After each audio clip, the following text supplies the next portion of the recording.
കർത്താവായ യേശു ക്രിസ്തുവിൻ്റെ അതിപരിശുദ്ധ നാമത്തിൽ ഏവർക്കും സ്വാഗതം. ഈ പ്രഭാത ആരാധനയിൽ നമുക്കൊരുമിച്ച് ദൈവത്തെ ആരാധിക്കാം. തലകളെ വണക്കി പ്രാർത്ഥിക്കാം. ക്രിസ്തുയേശുവിൽ കൂടെ ഞങ്ങളെ അതിവാത്സല്യമായി സ്നേഹിച്ച് ഞങ്ങളുടെ ദൈവമേ, സ്വർഗീയ നല്ല പിതാവേ, മനോഹരമായ ഈ വിശുദ്ധ ദിവസത്തിൻ്റെ പ്രഭാതത്തിനായിട്ട് ഞങ്ങൾ സ്തോത്രം ചെയ്യുന്നു. കർത്താവെ, ഞങ്ങൾ അങ്ങേ സ്തുതിക്കുന്നു, അങ്ങേ ആരാധിക്കുന്നു, അങ്ങേ മഹത്വപ്പെടുത്തുന്നു. അവിടുന്ന് ഞങ്ങളുടെ ജീവിതത്തിൽ ചെയ്ത എല്ലാ നന്മകൾക്കായിട്ടും സ്തോത്രം കരയറ്റുകയാണ്. പുത്രനായ യേശു ക്രിസ്തുവിൽ കൂടെ നൽകിയതായ രക്ഷയുടെ സന്തോഷത്തിനായിട്ടും കർത്താവെ അത് പങ്കുവയ്ക്കുവാനായിട്ട് തന്ന മുഖാന്തരങ്ങൾക്കായിട്ടും സ്തോത്രം. ഇന്നത്തെ ദിവ്യാരാധനയിൽ ലോകമെമ്പാടുമുള്ള വിശുദ്ധന്മാരോട് ചേർന്ന് ഞങ്ങൾ പങ്കുചേരുമ്പോൾ അവിടുത്തെ സ്വർഗീയ ആശീർവാദങ്ങളെ ഞങ്ങളുടെ മേൽ അയക്കണമേ എന്ന് പ്രാർത്ഥിക്കുന്നു. ദൈവാലയത്തിനും അതോടൊപ്പം തന്നെ കർത്താവെ ഭവനങ്ങളുമായിട്ട് ആരാധനയിൽ പങ്കാളികളാകുന്ന എല്ലാവരുടെ മേലും അവിടുത്തെ ആത്മീയ അനുഗ്രഹങ്ങളെ അവിടുന്ന് പകരുകയും അവിടുത്തെ സ്വർഗീയ സാന്നിധ്യത്താൽ ബലപ്പെടുത്തുകയും ചെയ്യണമെന്ന് ക്രിസ്തുയേശുവിന്റെ നാമത്തിൽ അപേക്ഷിക്കുന്നു. ദയോടെ കേൾക്കണം പിതാവേ, ആമേൻ. കർത്താവിന്റെ നാമമഹത്വത്തിനും സ്തുതിക്കുമായി ജ്ഞാനകീർത്തനങ്ങളിൽ 202 പാട്ട് നമുക്ക് ചേർന്ന് പാടാം. കീർത്തനം 202.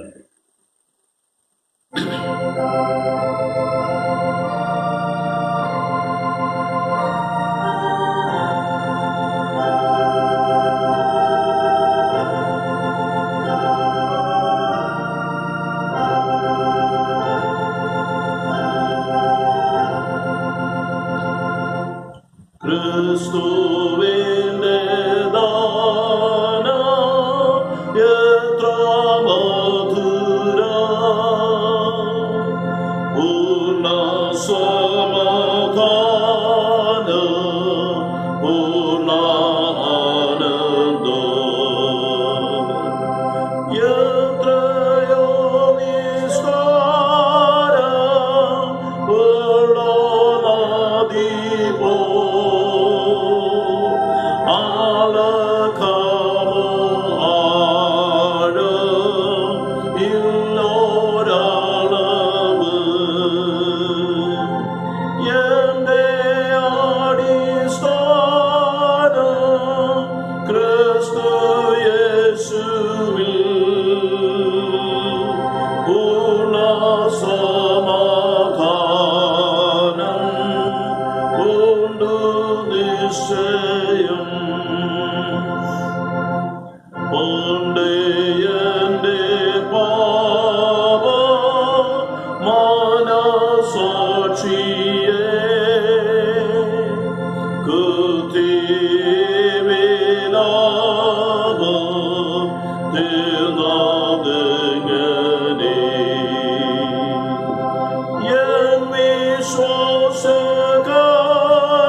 ധൈര്യമോ പാര് എന്റെ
പ്രാർത്ഥിക്കാം.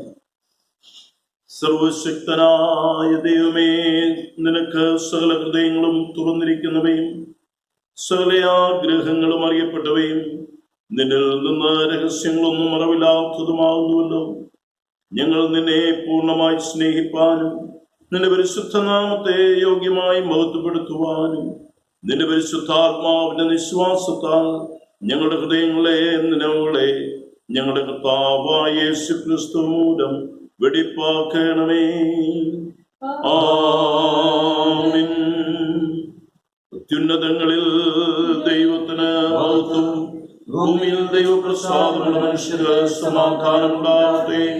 കർത്താവായ ദൈവമേ, സ്വർഗീയ രാജാവേ, സർവശക്തിയുള്ള പിതാവായ ദൈവമേ, ഞങ്ങൾ നിന്നെ സ്തുതിക്കുന്നു, ഞങ്ങൾ നിന്നെ വാഴ്ത്തുന്നു, ഞങ്ങൾ നിന്നെ വന്ദിക്കുന്നു, ഞങ്ങൾ നിന്നെ മഹത്വപ്പെടുത്തുന്നു. നിന്റെ വലിയ മഹത്വത്തിനായി ഞങ്ങൾ നിനക്ക് സ്തോത്രം ചെയ്യുന്നു. ഏകജാതനാം പുത്രനായ യേശുക്രിസ്തുവേ, കർത്താവായ ദൈവമേ, പിതാവിന്റെ പുത്ര, ലോകത്തിന്റെ പാപത്തെ ചുമക്കുന്നവനെ ഞങ്ങളുടെ പ്രാർത്ഥന കൈക്കൊള്ളണമേ. പിതാവായ ദൈവത്തിന്റെ വലതുഭാഗത്തിരിക്കുന്നവനെ ഞങ്ങളോട് കരുണ ചെയ്യണമേ. നീ മാത്രമല്ലോ പരിശുദ്ധൻ, നീ മാത്രം കർത്താവ്, മശിഹായേ, നീ മാത്രം പരിശുദ്ധാത്മാവോടുകൂടെ പിതാവായ ദൈവത്തിന്റെ മഹത്വത്തിൽ മഹോന്നതനാകുന്നു. ആമേൻ. നമ്മുടെ കർത്താവായ യേശുക്രിസ്തു അരുളി ചെയ്തത് ഇസ്രായേലേ കേൾക്കാം. നമ്മുടെ ദൈവമായ കർത്താവ് ഏക കർത്താവാകുന്നു. നിന്റെ ദൈവമായ കർത്താവിനെ നീ പൂർണ്ണ ഹൃദയത്തോടും പൂർണ്ണാത്മാവോടും പൂർണ്ണ മനസ്സോടും പൂർണ്ണ ശക്തിയോടും കൂടെ സ്നേഹിക്കേണ്ടതാവുന്നു. ഇതാകുന്നു ഒന്നാമത്തെ കൽപ്പന. രണ്ടാമത്തേത് അതിനോട് സമം. അതായത് നിന്റെ കൂട്ടുകാരനെ നിന്നെ പോലെ തന്നെ സ്നേഹിക്കണം. ഇവയിൽ വലുതായി വേറൊരു കൽപ്പനയുമില്ല. ഈ രണ്ട് കൽപ്പനകളിൽ സകല ന്യായ പ്രമാണവും പ്രവാചകന്മാരും അടങ്ങിയിരിക്കുന്നു. ഞങ്ങളോട് കരുണയുണ്ടായി ഈ കൽപ്പനയെ കാപ്പാൻ ഞങ്ങളുടെ ഹൃദയങ്ങളെ വണക്കണമേ. പ്രിയരെ, ദൈവത്തിന്റെ ഏറ്റവും പരിശുദ്ധ വചനം കേൾപ്പാനും ദൈവസ്നേഹം നമ്മെ തന്നെ സമർപ്പിപ്പാനും നാം ഒരുമിച്ച് വന്നിരിക്കുന്നു. അതിനാൽ നമുക്ക് മുട്ടുകുത്തി മൗനമായി നമ്മെ തന്നെ ശോധന ചെയ്ത് വിശ്വാസത്തോടും അനുതാപത്തോടും അവങ്കിലേക്ക് സമീപിക്കുന്നതിന് ദൈവകൃപ അന്വേഷിക്കാം.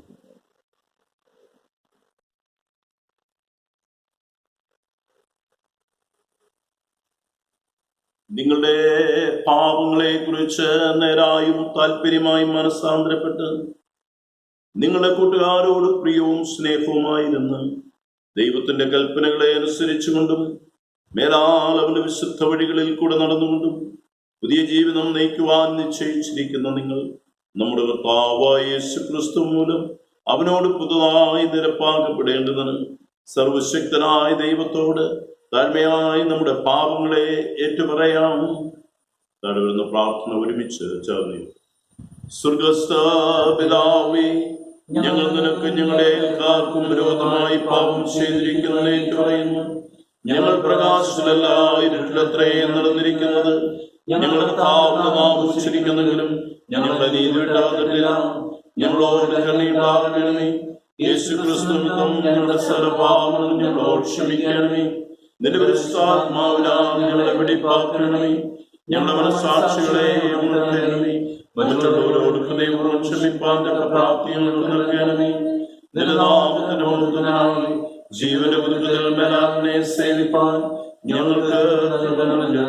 ഞങ്ങളുടെ കർത്താവായ യേശുക്രിസ്തു മൂലം ഞങ്ങൾ അപേക്ഷിക്കുന്നു. ആമേൻ. സത്യമായി ക്രിസ്തുവിങ്കൽ കൂടെ തങ്ങളിലേക്ക് തരുന്ന എല്ലാവരോടുമുള്ള ദൈവത്തിന്റെ കൃപാമൊഴികൾ പിൻ അധ്വാനിക്കുന്നവരും ഭാരം ചുമക്കുന്നവരുമായുള്ളവരെ എല്ലാവരും എൻ്റെ അടുക്കൽ വരുവിൻ, ഞാൻ നിങ്ങളെ ആശ്വസിപ്പിക്കും. തന്റെ ഏകജാതനായ പുത്രനിൽ വിശ്വസിക്കുന്ന ഏവനും നശിച്ചു പോകാതെ നിത്യജീവൻ പ്രാപിക്കേണ്ടതിന് ദൈവം അവനെ നൽകുവാൻ തക്കവണ്ണം ലോകത്തെ സ്നേഹിച്ചു. ഒരുത്തൻ പാപം ചെയ്തുവെങ്കിലോ നീതിമാനായ യേശുക്രിസ്തു എന്ന കാര്യസ്ഥൻ നമുക്ക് പിതാവിന്റെ അടുക്കലുണ്ട്. അവൻ നമ്മുടെ പാപങ്ങൾക്ക് പ്രായശ്ചിത്തമാവുന്നു.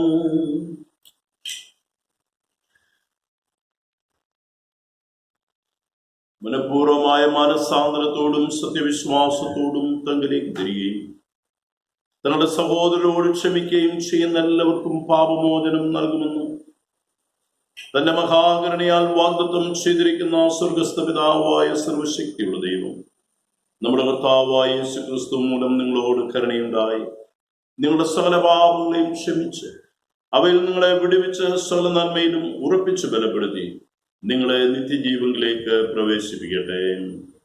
ആമേൻ. ദൈവമേ, നിനക്ക് സ്തോത്രം. കർത്താവ് നിങ്ങളോട് കൂടെ ഇരിക്കട്ടെ. അവിടുത്തെ ആത്മാവോടുകൂടെയും. നമുക്ക് വീണ്ടും പ്രാർത്ഥിക്കാം. പെന്തക്കോസ്തിന് മുൻപ് 20-ാം ഞായറാഴ്ചത്തേക്കുള്ള പ്രത്യേക അപേക്ഷ. മുമ്പന്മാർ പിൻപന്മാരും പിൻപന്മാർ മുൻപന്മാരുമാകുമെന്ന വ്യത്യസ്ത ക്രമത്തിന്റെ നാഥനായ സമാധാനത്തിന്റെ ദൈവമേ, ഭൂമിയിൽ സമാധാനം ഉണ്ടാക്കുന്നവരായിരിക്കുവാൻ ഞങ്ങളെ ശക്തീകരിക്കണമേ. ദൈവ സാന്നിധ്യത്തിന്റെ ശാന്തതയും നിർവൃതിയും ഈ ലോകം അനുഭവിക്കുവാൻ ഞങ്ങളുടെ മധ്യയുള്ള ചിത്രവാസനയെ ഒഴിവാക്കുവാനും മത്സര്യ മനോഭാവത്തെ വേഗത്തോടും ആർദ്രതയോടും അഭിമുഖിക്കുവാനും നിന്നോടും പരിശുദ്ധാത്മാവിനോടും കൂടെ ഏകദൈവമായി കാലാവസാനം കൂടാതെ ജീവിച്ചു വാഴുന്നു യേശു ക്രിസ്തു മൂലം കൃപ ചെയ്യണമേ. ആമേൻ. ഇപ്പോൾ വേദഭാഗം വായിച്ച് ശ്രവിക്കാം. 1-ാം പാഠം.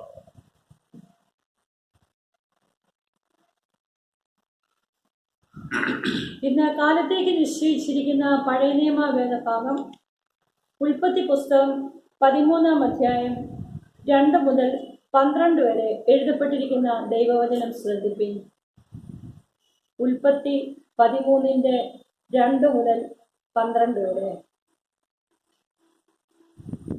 കന്നുകാലി, വെള്ളി, പൊന്ന് ഈ വകയിൽ അബ്രഹാം ബഹുസമ്പന്നനായിരുന്നു. അവൻ തന്റെ യാത്രയിൽ തെക്കുനിന്ന് ബേതേൽ വരെയും ബേതേലിനും ഹായിക്കും മധ്യേ തനിക്ക് ആദിയിൽ കൂടാരം ഉണ്ടായിരുന്നതും താൻ ആദിയിൽ ഉണ്ടാക്കിയ യാഗപീഠം ഇരുന്നതുമായ സ്ഥലം വരെയും ചെന്നു. അവിടെ അബ്രഹാം യഹോവയുടെ നാമത്തിൽ ആരാധിച്ചു. അബ്രഹാമിനോട് കൂടെ വന്ന ലോത്തിനും ആടുമാടുകളും കൂടാരങ്ങളും ഉണ്ടായിരുന്നു. അവർ ഒന്നിച്ചു പാർപ്പാൻ തക്കവണ്ണം ദേശത്തിന് അവരെ വഹിച്ചുകൂടാഞ്ഞു. സമ്പത്ത് വളരെ ഉണ്ടായിരുന്നത് കൊണ്ട് അവർക്ക് ഒന്നിച്ചു പാർപ്പാൻ കഴിഞ്ഞില്ല. അബ്രഹാമിന്റെ കന്നുകാലികളുടെ ഇടയന്മാർക്കും ലോത്തിന്റെ കന്നുകാലികളുടെ ഇടയന്മാർക്കും തമ്മിൽ പിണക്കമുണ്ടായി. കനാന്യരും പെരീസ്യരും അന്ന് ദേശത്ത് പാർത്തിരുന്നു. അതുകൊണ്ട് അബ്രഹാം ലോത്തിനോട്, എനിക്കും നിനക്കും എൻ്റെ ഇടയന്മാർക്കും നിന്റെ ഇടയന്മാർക്കും തമ്മിൽ പിണക്കമുണ്ടാകരുതേ, നാം സഹോദരന്മാരല്ലോ. ദേശമെല്ലാം നിന്റെ മുമ്പാകെ ഇല്ലയോ? എന്നെ വിട്ടുപിരിഞ്ഞാലും നീ ഇടത്തോട്ടെങ്കിൽ ഞാൻ വലത്തോട്ട് പോയിക്കൊള്ളാം, നീ വലത്തോട്ടെങ്കിൽ ഞാൻ ഇടത്തോട്ട് പോയിക്കൊള്ളാം എന്ന് പറഞ്ഞു. അപ്പോൾ ലോത്ത് നോക്കി യോർദാൻ അരികെയുള്ള പ്രദേശമൊക്കെയും നീരോട്ടമുള്ളതെന്ന് കണ്ടു. യഹോവ സൊദോമിനെയും ഗൊമോറയെയും നശിപ്പിച്ചതിനു മുൻപേ അത് യഹോവയുടെ തോട്ടം പോലെയും സോവർ വരെ മിസ്രയീം ദേശം പോലെയും ആയിരുന്നു. ലോത്ത് യോർദാൻ അരികെയുള്ള പ്രദേശമൊക്കെയും തിരഞ്ഞെടുത്തു. ഇങ്ങനെ ലോത്ത് കിഴക്കോട്ട് യാത്രയായി. അവർ തമ്മിൽ പിരിഞ്ഞു. അബ്രാം കനാൻ ദേശത്ത് പാർത്തു. ലോത്ത് ആ പ്രദേശത്തിലെ പട്ടണങ്ങളിൽ പാർത്തു. സൊദോം വരെ കൂടാരം നീക്കി അടിച്ചു. ഇവിടെ 1-ാം പാഠം അവസാനിക്കുന്നു. ദൈവമേ, നിനക്ക് സ്തോത്രം ഉണ്ടാകട്ടെ. 16-ാം സങ്കീർത്തനം നമുക്ക് വാക്യപ്രതിവാദനം. സങ്കീർത്തനം 16. ദൈവമേ, ഞാൻ നിന്നെ ശരണമാക്കിയിരിക്കാൽ എന്നെ കാത്തുകൊള്ളണമേ. ഞാൻ യഹോവയോട് പറഞ്ഞത്, നീ എന്റെ കർത്താവാകുന്നു, നീ ഒഴികെ എനിക്കൊരു നന്മയുമില്ല. ഭൂമിയിലെ വിശുദ്ധന്മാരോ അവർ എനിക്ക് പ്രസാദമുള്ള ശ്രേഷ്ഠന്മാർ തന്നെ. അന്യദേവനെ കൈക്കൊള്ളുന്നവരുടെ വേദനകൾ വർദ്ധിക്കും. അവരുടെ രക്തപാനീയ ബലികളെ ഞാൻ അർപ്പിക്കുകയില്ല, അവരുടെ നാമങ്ങളെ എന്റെ നാവിന്മേൽ എടുക്കുകയുമില്ല. എന്റെ അവകാശത്തിന്റെയും പാനപാത്രത്തിന്റെയും പങ്ക് യഹോവയാകുന്നു. നീ എനിക്കുള്ള ഓഹരിയെ പരിപാലിക്കുന്നു. അളവെന്നു എനിക്ക് മനോഹരദേശത്ത് വീണിരിക്കുന്നു, അതെ എനിക്ക് നല്ലൊരവകാശം ലഭിച്ചിരിക്കുന്നു. എനിക്ക് ബുദ്ധി ഉപദേശിക്കുന്ന യഹോവയെ ഞാൻ വാഴ്ത്തും. രാത്രികാലങ്ങളിലും എന്റെ അന്തരംഗം എന്നെ ഉപദേശിക്കുന്നു. ഞാൻ യഹോവയെ എപ്പോഴും എന്റെ മുമ്പിൽ വച്ചിരിക്കുന്നു, അവൻ എന്റെ വലതുഭാഗത്തുള്ളത് കൊണ്ട് ഞാൻ കുലുങ്ങിപ്പോവുകയില്ല. അതുകൊണ്ട് എന്റെ ഹൃദയം സന്തോഷിച്ച് എന്റെ മനസ്സാനന്ദിക്കുന്നു. എന്റെ ജഡവും നിർഭയമായി വസിക്കും. നീ എന്റെ പ്രാണനെ പാതാളത്തിൽ വിടുകയില്ല, നിന്റെ പരിശുദ്ധനെ ദ്രവത്വം കാണുവാൻ സമ്മതിക്കുകയുമില്ല. ജീവന്റെ വഴി നീ എനിക്ക് കാണിച്ചു തരും. നിന്റെ സന്നിധിയിൽ സന്തോഷ പരിപൂർണതയും നിന്റെ വലത് ഭാഗത്ത് എന്നും പ്രമോദങ്ങളുമുണ്ട്. പിതാവിനും പുത്രനും പരിശുദ്ധാത്മാവിനും മഹത്വം ഉണ്ടാകട്ടെ. ആകെങ്കിലും ഇപ്പോഴും എന്നേക്കുമുള്ള പ്രകാരം തന്നെ. ആമേൻ. എല്ലാവർക്കും ഇരിക്കാം. രണ്ടാം പാഠം.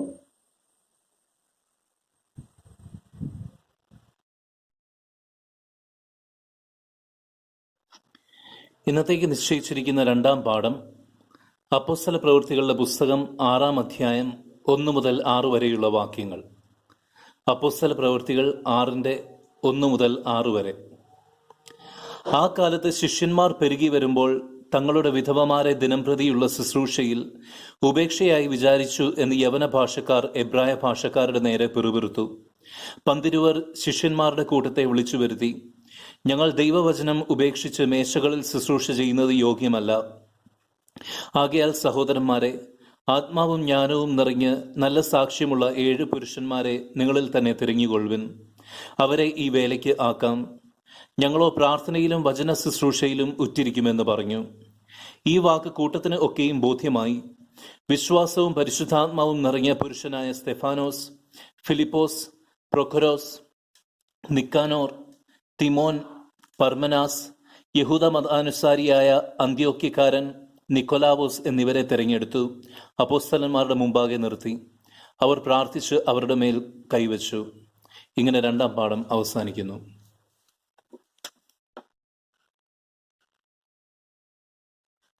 വിശുദ്ധ സുവിശേഷം. വിശുദ്ധ മത്തായി എഴുതിയ സുവിശേഷം 20-ാം അധ്യായത്തിൽ 1 മുതൽ 16 വരെ എഴുതപ്പെട്ടിരിക്കുന്ന ദൈവവചനം ശ്രദ്ധിക്കുക. വിശുദ്ധ മത്തായി എഴുതിയ സുവിശേഷം 20-ാം അധ്യായത്തിൽ 1 മുതൽ 16 വരെ. സ്വർഗരാജ്യം തന്റെ മുന്തിരിത്തോട്ടത്തിൽ വേലക്കാരെ വിളിച്ചാക്കേണ്ടതിന് പുലർച്ചയ്ക്ക് പുറപ്പെട്ട വീട്ടുടയവനോട് സദൃശ്യം. വേലക്കാരോട് അവൻ ദിവസത്തേക്ക് ഓരോ വെള്ളിക്കാശ് പറഞ്ഞൊത്തിട്ട് അവരെ മുന്തിരിത്തോട്ടത്തിൽ അയച്ചു. 3-ാം മണി നേരത്തും പുറപ്പെട്ടു. മറ്റു ചിലർ ചന്തയിൽ മെനക്കെട്ട് നിൽക്കുന്നത് കണ്ടു. നിങ്ങളും മുന്തിരിത്തോട്ടത്തിൽ പോകുവിൻ, ന്യായമായത് തരാം എന്ന് അവരോട് പറഞ്ഞു. അവർ പോയി. അവൻ 6-ാം മണി നേരത്തും 9-ാം മണി നേരത്തും ചെന്നു. അങ്ങനെ തന്നെ ചെയ്തു. 11-ാം മണി നേരത്തും ചെന്നു. മറ്റു ചിലർ നിൽക്കുന്നത് കണ്ടിട്ട്, നിങ്ങളിവിടെ പകൽ മുഴുവൻ മെനക്കെട്ട് നിൽക്കുന്നത് എന്ത് എന്ന് ചോദിച്ചു. ഞങ്ങളെ ആരും കൂലിക്ക് വിളിക്കായി കൊണ്ടത്രേ എന്ന് അവർ പറഞ്ഞപ്പോൾ, നിങ്ങളും മുന്തിരിത്തോട്ടത്തിലേക്ക് ചെല്ലുവിൻ എന്ന് അവരോട് പറഞ്ഞു. സന്ധ്യയായപ്പോൾ മുന്തിരിത്തോട്ടത്തിന്റെ ഉടയവൻ തന്റെ വിചാരകനോട് വേലക്കാരെ വിളിച്ച് പിൻപന്മാർ തുടങ്ങി മുമ്പന്മാർ വരെ അവർക്ക് കൂലി കൊടുക്കുക എന്ന് പറഞ്ഞു. അങ്ങനെ 11-ാം മണി നേരത്ത് വന്നവർ ചെന്നു ഓരോ വെള്ളിക്കാശ് വാങ്ങി. മുമ്പന്മാർ വന്നപ്പോൾ തങ്ങൾക്ക് അധികം കിട്ടും എന്ന് നിരൂപിച്ചു. അവർക്കും 1 വെള്ളിക്കാശ് കിട്ടി. അത് വാങ്ങിയിട്ട് അവർ വീട്ടുടയവന്റെ നേരെ പിറുപിറുത്തു. ഈ പിൻപന്മാർ 1 മണി നേരം മാത്രം വേല ചെയ്തിട്ടും നീ അവരെ പകലത്തെ ഭാരവും വെയിലും സഹിച്ച് ഞങ്ങളോട് സമമാക്കിയല്ലോ എന്ന് പറഞ്ഞു. അവരിൽ ഒരുത്തനോട് അവൻ ഉത്തരം പറഞ്ഞത്, സ്നേഹിത, ഞാൻ നിന്നോട് അന്യായം ചെയ്യുന്നില്ല. നീ എന്നോട് 1 പണം പറഞ്ഞൊത്തില്ലയോ? നിന്റേത് വാങ്ങിപ്പോയിക്കൊള്ളുക. നിനക്ക് തന്നതുപോലെ ഈ പിൻപനം കൊടുപ്പാൻ എനിക്ക് മനസ്സുണ്ട്. എനിക്കുള്ളതിനെ കൊണ്ട് മനസ്സുപോലെ ചെയ്യുവാൻ എനിക്ക് ന്യായമില്ലയോ? ഞാൻ നല്ലവനാകൊണ്ട് നിന്റെ കണ്ണുകടിക്കുന്നുവോ? ഇങ്ങനെ പിൻപന്മാർ മുമ്പന്മാരും മുമ്പന്മാർ പിൻപന്മാരും ആകും. ക്രിസ്തുവേ, നിനക്ക് സ്തുതിയുണ്ടായിരിക്കട്ടെ. നമുക്ക് പ്രാർത്ഥിക്കാം. ഞങ്ങളുടെ പാറയും ഞങ്ങളുടെ വീണ്ടെടുപ്പുകാരനുമായ യഹോവേ, അടിയന്റെ വായിലെ വാക്കുകളും ഞങ്ങളുടെ ഹൃദയത്തിലെ ധ്യാനം അവിടുത്തേക്ക് മാത്രം പ്രസാദകരമായിരിക്കാം. അവിടുത്തെ പരിശുദ്ധാത്മാവിനാൽ ഞങ്ങളെ തുണയ്ക്കണം. ദൈവനാമത്തിന് മഹത്വം ഉണ്ടാകട്ടെ.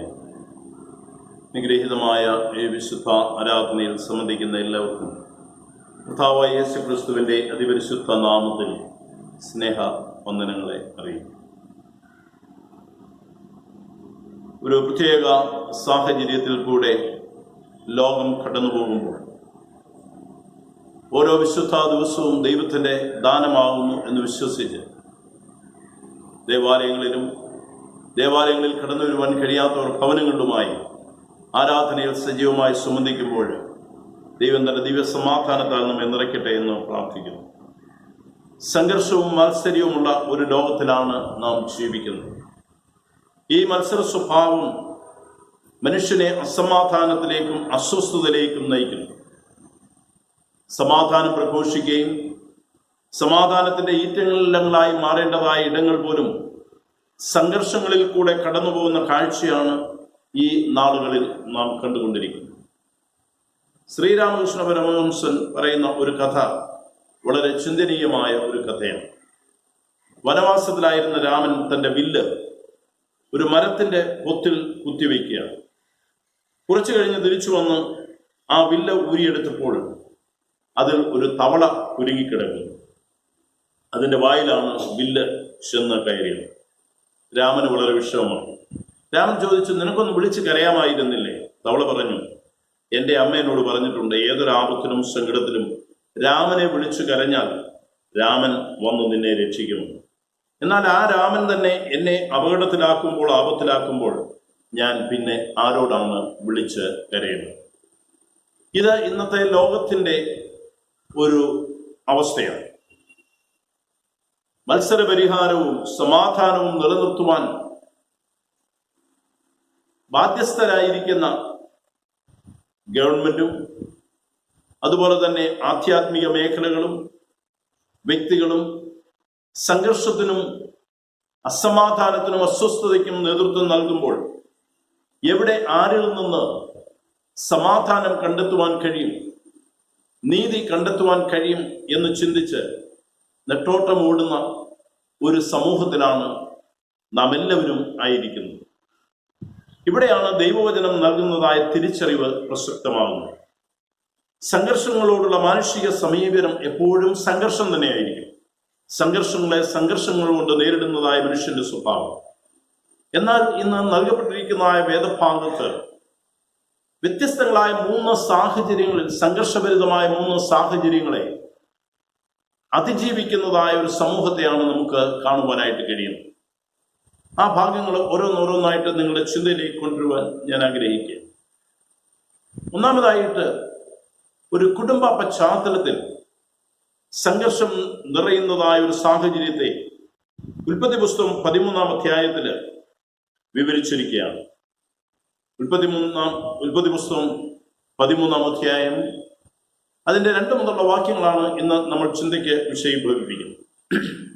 ഇവിടെ 2 പേരെ നാം കാണുന്നുണ്ട്. ഒന്ന് അബ്രഹാമും, അബ്രഹാമിനോടുകൂടെ യാത്ര ആരംഭിച്ച ലോത്തും. ഇവിടുത്തെ സാഹചര്യം, അബ്രഹാമും ലോത്തും ഒരുമിച്ച് യാത്ര ചെയ്യുന്നു.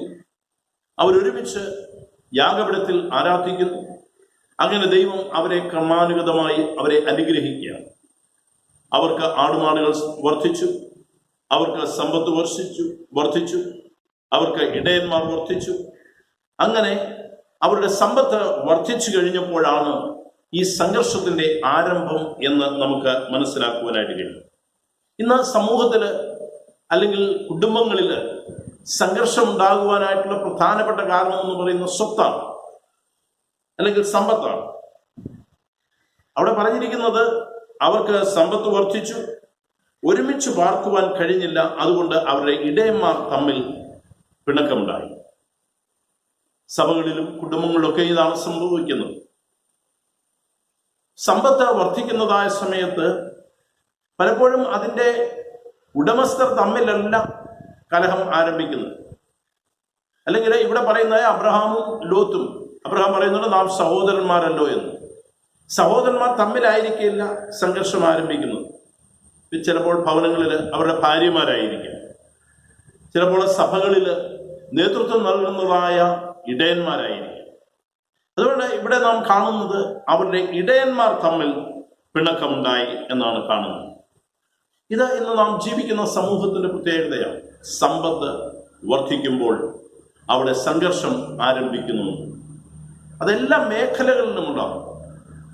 കുടുംബങ്ങളിലുണ്ട്, സഭയിലേക്ക് വന്നാൽ സഭയിലുണ്ട്, ഇനിയും വിവിധ ഓർഗനൈസേഷനിലേക്ക് പോയി കഴിഞ്ഞാൽ ഓർഗനൈസേഷനിലുണ്ട്, ഗവൺമെന്റുകളിലേക്ക് പോയി കഴിഞ്ഞാൽ ഗവൺമെന്റുകളിലുണ്ട്. എല്ലായിടത്തും സമ്പത്ത് വർദ്ധിക്കുന്നു, അവിടെ സംഘർഷങ്ങൾ സംഭവിക്കും. എന്താണ് സമാധാനം എന്ന് പറയുന്നത്? സമാധാനം എന്ന് പറയുന്നത് ഒരിക്കലും ഒരവസ്ഥയല്ല. സമാധാനം ഒരു പ്രക്രിയയാണ്.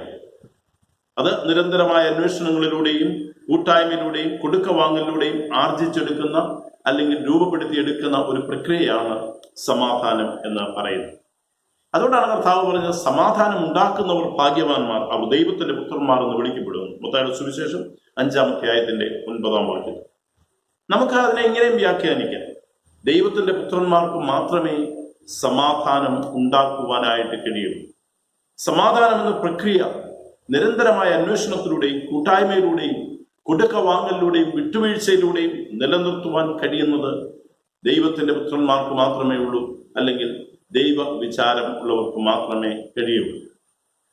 എന്നാൽ സംഘർഷത്തിന് പകരം സംഘർഷം നൽകുന്നതായ ലോകത്തെക്കുറിച്ച് R.H. സ്മിത്ത് എന്ന് പറയുന്ന ആ ചിന്തകൻ പറയുന്നത്, അക്രമത്തിലൂടെ ഒരാളിന്റെ ഹൃദയത്തെ നോവിക്കുവാൻ, വേദനിപ്പിക്കുവാൻ നമുക്ക് കഴിയും. എന്നാൽ സമാധാനത്തിലൂടെ ഒരു ഹൃദയത്തെ കീഴ്പ്പെടുത്തുവാനും നമുക്ക് കഴിയും. അബ്രഹാമിന്റെയും ലോത്തിന്റെ ഇടയിൽ വളർന്നു വന്നതായ സംഘർഷം സമ്പത്ത് വളരെയായി പാർക്കുവാൻ, അല്ലെങ്കിൽ അവർക്ക് അതിനെ വർദ്ധിപ്പിക്കുവാനായിട്ട് ഇടമില്ലാതെയായി. ഇനിയും അവരുടെ മുമ്പിലുള്ള സാധ്യത എന്ന് പറയുന്നത് പിരിയുക എന്നുള്ളതായ സാധ്യതയാണ്. പിരിയുന്ന ഇടമാണ് സംഘർഷങ്ങളുടെ ക്ലൈമാക്സ് എന്ന് പറയുന്നത്. എങ്ങനെ പിരിയണം, ആര് പിരിയണം, ഇതൊക്കെയാണ് പ്രശ്ന സങ്കീർണമായിട്ടുള്ളത്. അത് രാഷ്ട്രീയ മേഖലകളിലും എല്ലായിടങ്ങളിലും ഇത് നമുക്ക് കാണുവാൻ കഴിയും. അബ്രഹാമാണ് ഇവിടെ നമുക്ക് അവരുടെ മധ്യത്തിൽ നമുക്ക് കാണുവാൻ കഴിയും. 8-ാം വാക്യത്തിൽ നാം ഇങ്ങനെ വായിക്കുന്നു: അതുകൊണ്ട് അബ്രഹാം ലോത്തിനോട്, എനിക്കും നിനക്കും എൻ്റെ ഇടയന്മാർക്കും നിന്റെ ഇടയന്മാർക്കും തമ്മിൽ പിണക്കം ഉണ്ടാകരുത്, നാം സഹോദരന്മാരല്ലോ. ദൈവത്താൽ വേർതിരിച്ചതായ അബ്രഹാമിന്റെ ഹൃദയവിശാലതയാണ് നാം ഇവിടെ ദർശിക്കുന്നത്. ഇവിടെ അബ്രഹാം പറയുകയാണ്, നമ്മൾ തമ്മിൽ പിണക്കമുണ്ടാകരുത്, നാം സഹോദരന്മാരാണ്. അതുകൊണ്ട് അബ്രഹാം ഒരു ഓപ്ഷൻ പറയുകയാണ്. ഇനി നമുക്ക് നമ്മുടെ മുമ്പിലുള്ള ഒരേ ഒരു വഴി എന്ന് പറയുന്നത് പിരിയുക മാത്രമാണ്. പിണക്കം ആരംഭിച്ചു കഴിഞ്ഞു, അതിനെ നമുക്കിനിയും ഒതുക്കി വയ്ക്കുവാനായിട്ട് കഴിയില്ല. അതുകൊണ്ട് അബ്രഹാം ഇങ്ങനെ പറയുകയാണ് 9-ാം വാക്യത്തിൽ: ദേശമെല്ലാം നിന്റെ മുമ്പാകെ ഇല്ലയോ? എന്നെ വിട്ടുപിരിഞ്ഞാലും നീ ഇടത്തോട്ടെങ്കിൽ ഞാൻ വലത്തോട്ട് പോയിക്കൊള്ളാം, നീ വലത്തോട്ടെങ്കിൽ ഞാൻ ഇടത്തോട്ട് പോയിക്കൊള്ളാം എന്ന് പറഞ്ഞു. ഇവിടെ അബ്രഹാം ഒരു സംഘർഷഭരിതമായ സമൂഹത്തിൽ, അല്ലെങ്കിൽ അവരുടെ കുടുംബ ജീവിത സാഹചര്യത്തിൽ അതിനെ ലഘൂകരിക്കുവാനായിട്ട്, സമാധാനം ഉണ്ടാക്കുവാനായിട്ട് അബ്രഹാം പറയുകയാണ്, പിരിയുക എന്നുള്ള ഒരു വഴി മാത്രമേ ഉള്ളൂ. അതുകൊണ്ട് നീ ഇടത്തോട്ട് പോവുകയാണെങ്കിൽ ഞാൻ വലത്തോട്ട് പോയിക്കൊള്ളാം, അല്ല നീ വലത്തോട്ടാ പോകുന്നെങ്കിൽ ഞാൻ ഇടത്തോട്ട് പോയിക്കൊള്ളാം. അബ്രഹാം ഒരിക്കലും ഓപ്ഷൻ തിരഞ്ഞെടുക്കുന്നില്ല. എന്താണ് അതിൽ നമുക്ക് മനസ്സിലാക്കുവാൻ കഴിയുന്നത്? എനിക്ക് സമ്പത്തല്ല, എൻ്റെ സഹോദരനാണ് വലിയത്. എനിക്ക് സമ്പത്തല്ല, ഈ ബന്ധമാണ് വലിയത്. എനിക്ക് സമ്പത്തല്ല, നാം ഇവിടെ പാർക്കുന്ന കനാന്യരും പെരീസ്യരും അടങ്ങുന്നതായ അന്യജാതിക്കാരുടെ ഇടയിൽ നമ്മുടെ സാക്ഷ്യമാണ് വലിയത്. അതുകൊണ്ട് അവിടെ ആ ഒരു ഓപ്ഷൻ ലഭിച്ചു കഴിയുന്നുണ്ടെ ലോത്ത് പറയുന്നില്ല, നീയാണല്ലോ പ്രായമുള്ളത്, അല്ലെങ്കിൽ നിന്നോട് കൂടെയാണല്ലോ ഞാനും ഇറങ്ങി വന്നത്, അതുകൊണ്ട് നീ ഇടത്തോട്ടെങ്കിൽ ഞാൻ വലത്തോട്ട് പോകാമെന്നൊരു ഓപ്ഷൻ ലോത്ത് പറയുന്നില്ല. ലോത്തിനെ കുറിച്ച് അവിടെ പറയുന്നത്, അപ്പോൾ ലോത്ത് നോക്കി യോർദാൻ അരികെയുള്ള പ്രദേശമൊക്കെയും നീരോട്ടമുള്ളതെന്ന് കണ്ടു. യഹോവ സോദോമിനെയും ഗോമോരയും നശിപ്പിച്ചതിനു മുമ്പേ അത് യഹോവയുടെ തോട്ടം പോലെയും സോവർ വരെ മിസ്രയീം ദേശം പോലെയും ആയിരുന്നു എന്ന് പറഞ്ഞാൽ, ഏറ്റവും മനോഹരമായ ഫലപുഷ്ടിയുള്ളമായ ഒരു പ്രദേശം അവിടെ തിരഞ്ഞെടുക്കുകയാണ്. വെറും കൈയായി യാത്ര ആരംഭിച്ചതായ ലോത്തിനെ ദൈവം അനുഗ്രഹിക്കുവാൻ കാരണം തന്നോടുകൂടെയുള്ള അബ്രഹാമും യാഗപീഠങ്ങളുമായിരുന്നുവെങ്കിൽ അവനിപ്പോഴിതാ തൻ്റെതായ തിരഞ്ഞെടുപ്പിന്റെ സാധ്യത മുൻപിൽ കണ്ടുകൊണ്ട് ഏറ്റവും നീരോട്ടമുള്ള പ്രദേശവും ഏറ്റവും ഫലപുഷ്ടിയുള്ളതായ പ്രദേശവും തിരഞ്ഞെടുത്ത് അവൻ യാത്ര ആരംഭിച്ചു. അതിന്റെ ഫലം എന്താണെന്ന് നമുക്കറിയാം. അബ്രഹാമിൽ നിന്ന് അകന്നുപോയി, യാഗപീഠത്തിൽ നിന്ന് അകന്നുപോയി പട്ടണവാസത്തിലേക്ക് പോയതായ അവന്റെ കുടുംബം തകർന്നു എന്ന പിൽക്കാല ചരിത്രം നമ്മെ പഠിപ്പിക്കുകയാണ്. അബ്രഹാം അനുഗ്രഹിക്കും. എന്നാൽ അബ്രഹാമിന്റെ അനുഗ്രഹത്തിൽ അബ്രഹാമിന് മതിമറന്ന് സന്തോഷിക്കുവാൻ കഴിഞ്ഞില്ല. ആ ഭാഗം നമ്മളെ അങ്ങനെയാണ് പഠിപ്പിക്കുന്നത്. ലോത്തിന്റെ വീഴ്ചയിൽ, ലോത്തിന്റെ തകർച്ചയിൽ അബ്രഹാം ഭാരപ്പെടുകയാണ്, വേദനിക്കുകയാണ്. ഇതാണ് ഒരു സമാധാനം ഉണ്ടാക്കുന്ന ഒരു വ്യക്തിയുടെ ഹൃദയത്തിന്റെ അവസ്ഥ എന്ന് പറയുന്നത്. വിക്ടറി ബ്രോഡ് സോറോ എന്ന് പല ഭാഗങ്ങളും നമ്മളെ വേദപുസ്തകത്തിൽ പഠിപ്പിക്കുന്നു. ജയമുണ്ടായാലും അവിടെ സമാധാനമില്ലാത്ത അവസ്ഥ, അതല്ല, അതിനെ ദുഃഖത്തിന്റെ അവസ്ഥയിലേക്ക് താഴ്ത്തിക്കൊണ്ടുപോകുന്നതായ ഒരു സാഹചര്യം. നമ്മൾ ശമൂവേൽ പ്രവാചകന്റെ 2-ാം പുസ്തകം 19-ാം അധ്യായത്തിന്റെ 2-ാം വാക്യം വായിക്കുമ്പോൾ അബ്ശാലോമിനെ ഭയപ്പെട്ട് ദാവീദ് ഓടിപ്പോവുകയാണ്. അവസാനം അബ്ശാലോം ദാവീദിനെതിരായിട്ട് യുദ്ധം പ്രഖ്യാപിക്കുന്നു. ദാവീദ് പ്രത്യേകം തന്റെ സേനാനായകന്മാരോട് പറയുന്നുണ്ട്, അബ്ശാലോമിനോട് നിങ്ങൾ കരുണയോടെ പ്രവർത്തിക്കണം. പക്ഷെങ്കിൽ ആ യുദ്ധത്തിൽ അബ്ശാലോം പട്ടുപോയി, മരിച്ചുപോയി. ദാവീദിന്റെ ഭാഗത്തിന് ജയമുണ്ടായി. 19-ാം അധ്യായത്തിന്റെ 2-ാം വാക്യം നാം വായിക്കുമ്പോൾ അവിടെ പറഞ്ഞിരിക്കുന്നത് വളരെ ശ്രദ്ധേയമായ ഒരു വാക്യമാണ്. നമ്മളെല്ലാവരും വളരെ ചിന്തിക്കേണ്ടതായ ഒരു വേദഭാഗമാണ്. 2 ശമൂവേൽ 19-ാം അധ്യായത്തിന്റെ 2-ാം വാക്യത്തിൽ ഇങ്ങനെയാണ് നാം വായിക്കുന്നത്: എന്നാൽ രാജാവ് തന്റെ മകനെ കുറിച്ച് വ്യസനിച്ചിരിക്കുന്നു എന്ന് ആ ദിവസം ജനം കേട്ടതുകൊണ്ട് അന്നത്തെ ജയം ജനത്തിനൊക്കെയും ദുഃഖമായി തീർന്നു. Victory brought sorrow. അബ്രഹാമിന് സന്തോഷിക്കുവാനായിട്ട് അവസരമുള്ളപ്പോഴും തന്റെ സഹോദരനായ ലോത്തിന്റെ വേദനയിൽ, തകർച്ചയിൽ അവൻ മനം നൊന്ത് അവന് വേണ്ടി ഇടവിൽ നിന്ന് പ്രാർത്ഥിക്കുക. ഇത് ചരിത്രത്തിന്റെ ഭാഗമാണ്. ഇന്ത്യയുടെ ചരിത്രത്തിലും 1947 ഓഗസ്റ്റ് മാസം 15-ാം തീയതി സ്വാതന്ത്ര്യം പ്രഖ്യാപിക്കുമ്പോൾ ഇന്ത്യയിലുടനീളം ജനങ്ങൾ ആഘോഷങ്ങളിലും ആരവങ്ങളിലും മതിമറന്നപ്പോൾ ഒരു വ്യക്തി മാത്രം ഹൃദയവേദനയോടെ ആഘോഷങ്ങളിൽ പങ്കുകൊണ്ടില്ല. അതാരെയെന്ന് ചോദിച്ചു കഴിഞ്ഞാൽ സ്വാതന്ത്ര്യത്തിന്റെ ശില്പി, അല്ലെങ്കിൽ ഇന്ത്യ ആരോട് സ്വാതന്ത്ര്യത്തിന് കടപ്പെട്ടിരിക്കുന്നുവോ, ഗാന്ധിജി എന്ന് പറയുന്നതായ മഹാത്മാവ്, അദ്ദേഹം മാത്രം സന്തോഷിച്ചില്ല എന്നാണ് പറയുന്നത്. കാരണം അദ്ദേഹം പറയുന്നത്, ഏതൊരു കാര്യം സംഭവിക്കരുതെന്ന് ആഗ്രഹിച്ചുവോ അത് സംഭവിച്ചതോർത്ത് ആ മനുഷ്യൻ വേദനിച്ചു. ഇന്ത്യ പാകിസ്ഥാൻ വിഭജനം, അദ്ദേഹം പറയുന്നത് പാകിസ്ഥാൻ ഇന്ത്യയുടെ ഹൃദയത്തിലേറ്റ ഉണങ്ങാത്ത മുറിവായി മാറിയെന്നാണ് പറയുന്നത്. അതുകൊണ്ട് അബ്രഹാമിനെ സംബന്ധിച്ചിടത്തോളം സംഘർഷഭരിതമായ ഒരു സാഹചര്യത്തെ അതിജീവിക്കുവാനായിട്ട് അബ്രഹാം തന്റെ സഹോദരനോട് ഒരു അനുരഞ്ജനത്തിനായിട്ടുള്ള വഴി കണ്ടെത്തുകയാണ്. ഇത് സമാധാനം ഉണ്ടാക്കുന്നവർക്ക് മാത്രമേ, ദൈവത്തിന്റെ പുത്രന്മാർക്ക് മാത്രമേ ഇത് കഴിയൂ. രണ്ടാമതായിട്ട് നാം വായിച്ചതായ വേദഭാഗം അപ്പോസ്തല പ്രവൃത്തികൾ 6-ാം അധ്യായം 1 മുതൽ 16 വരെയുള്ള വാക്യങ്ങളാണ്. അപ്പോസ്തല പ്രവൃത്തികൾ 6-ാം അധ്യായം 1 മുതൽ 6 വരെയുള്ള വാക്യങ്ങൾ.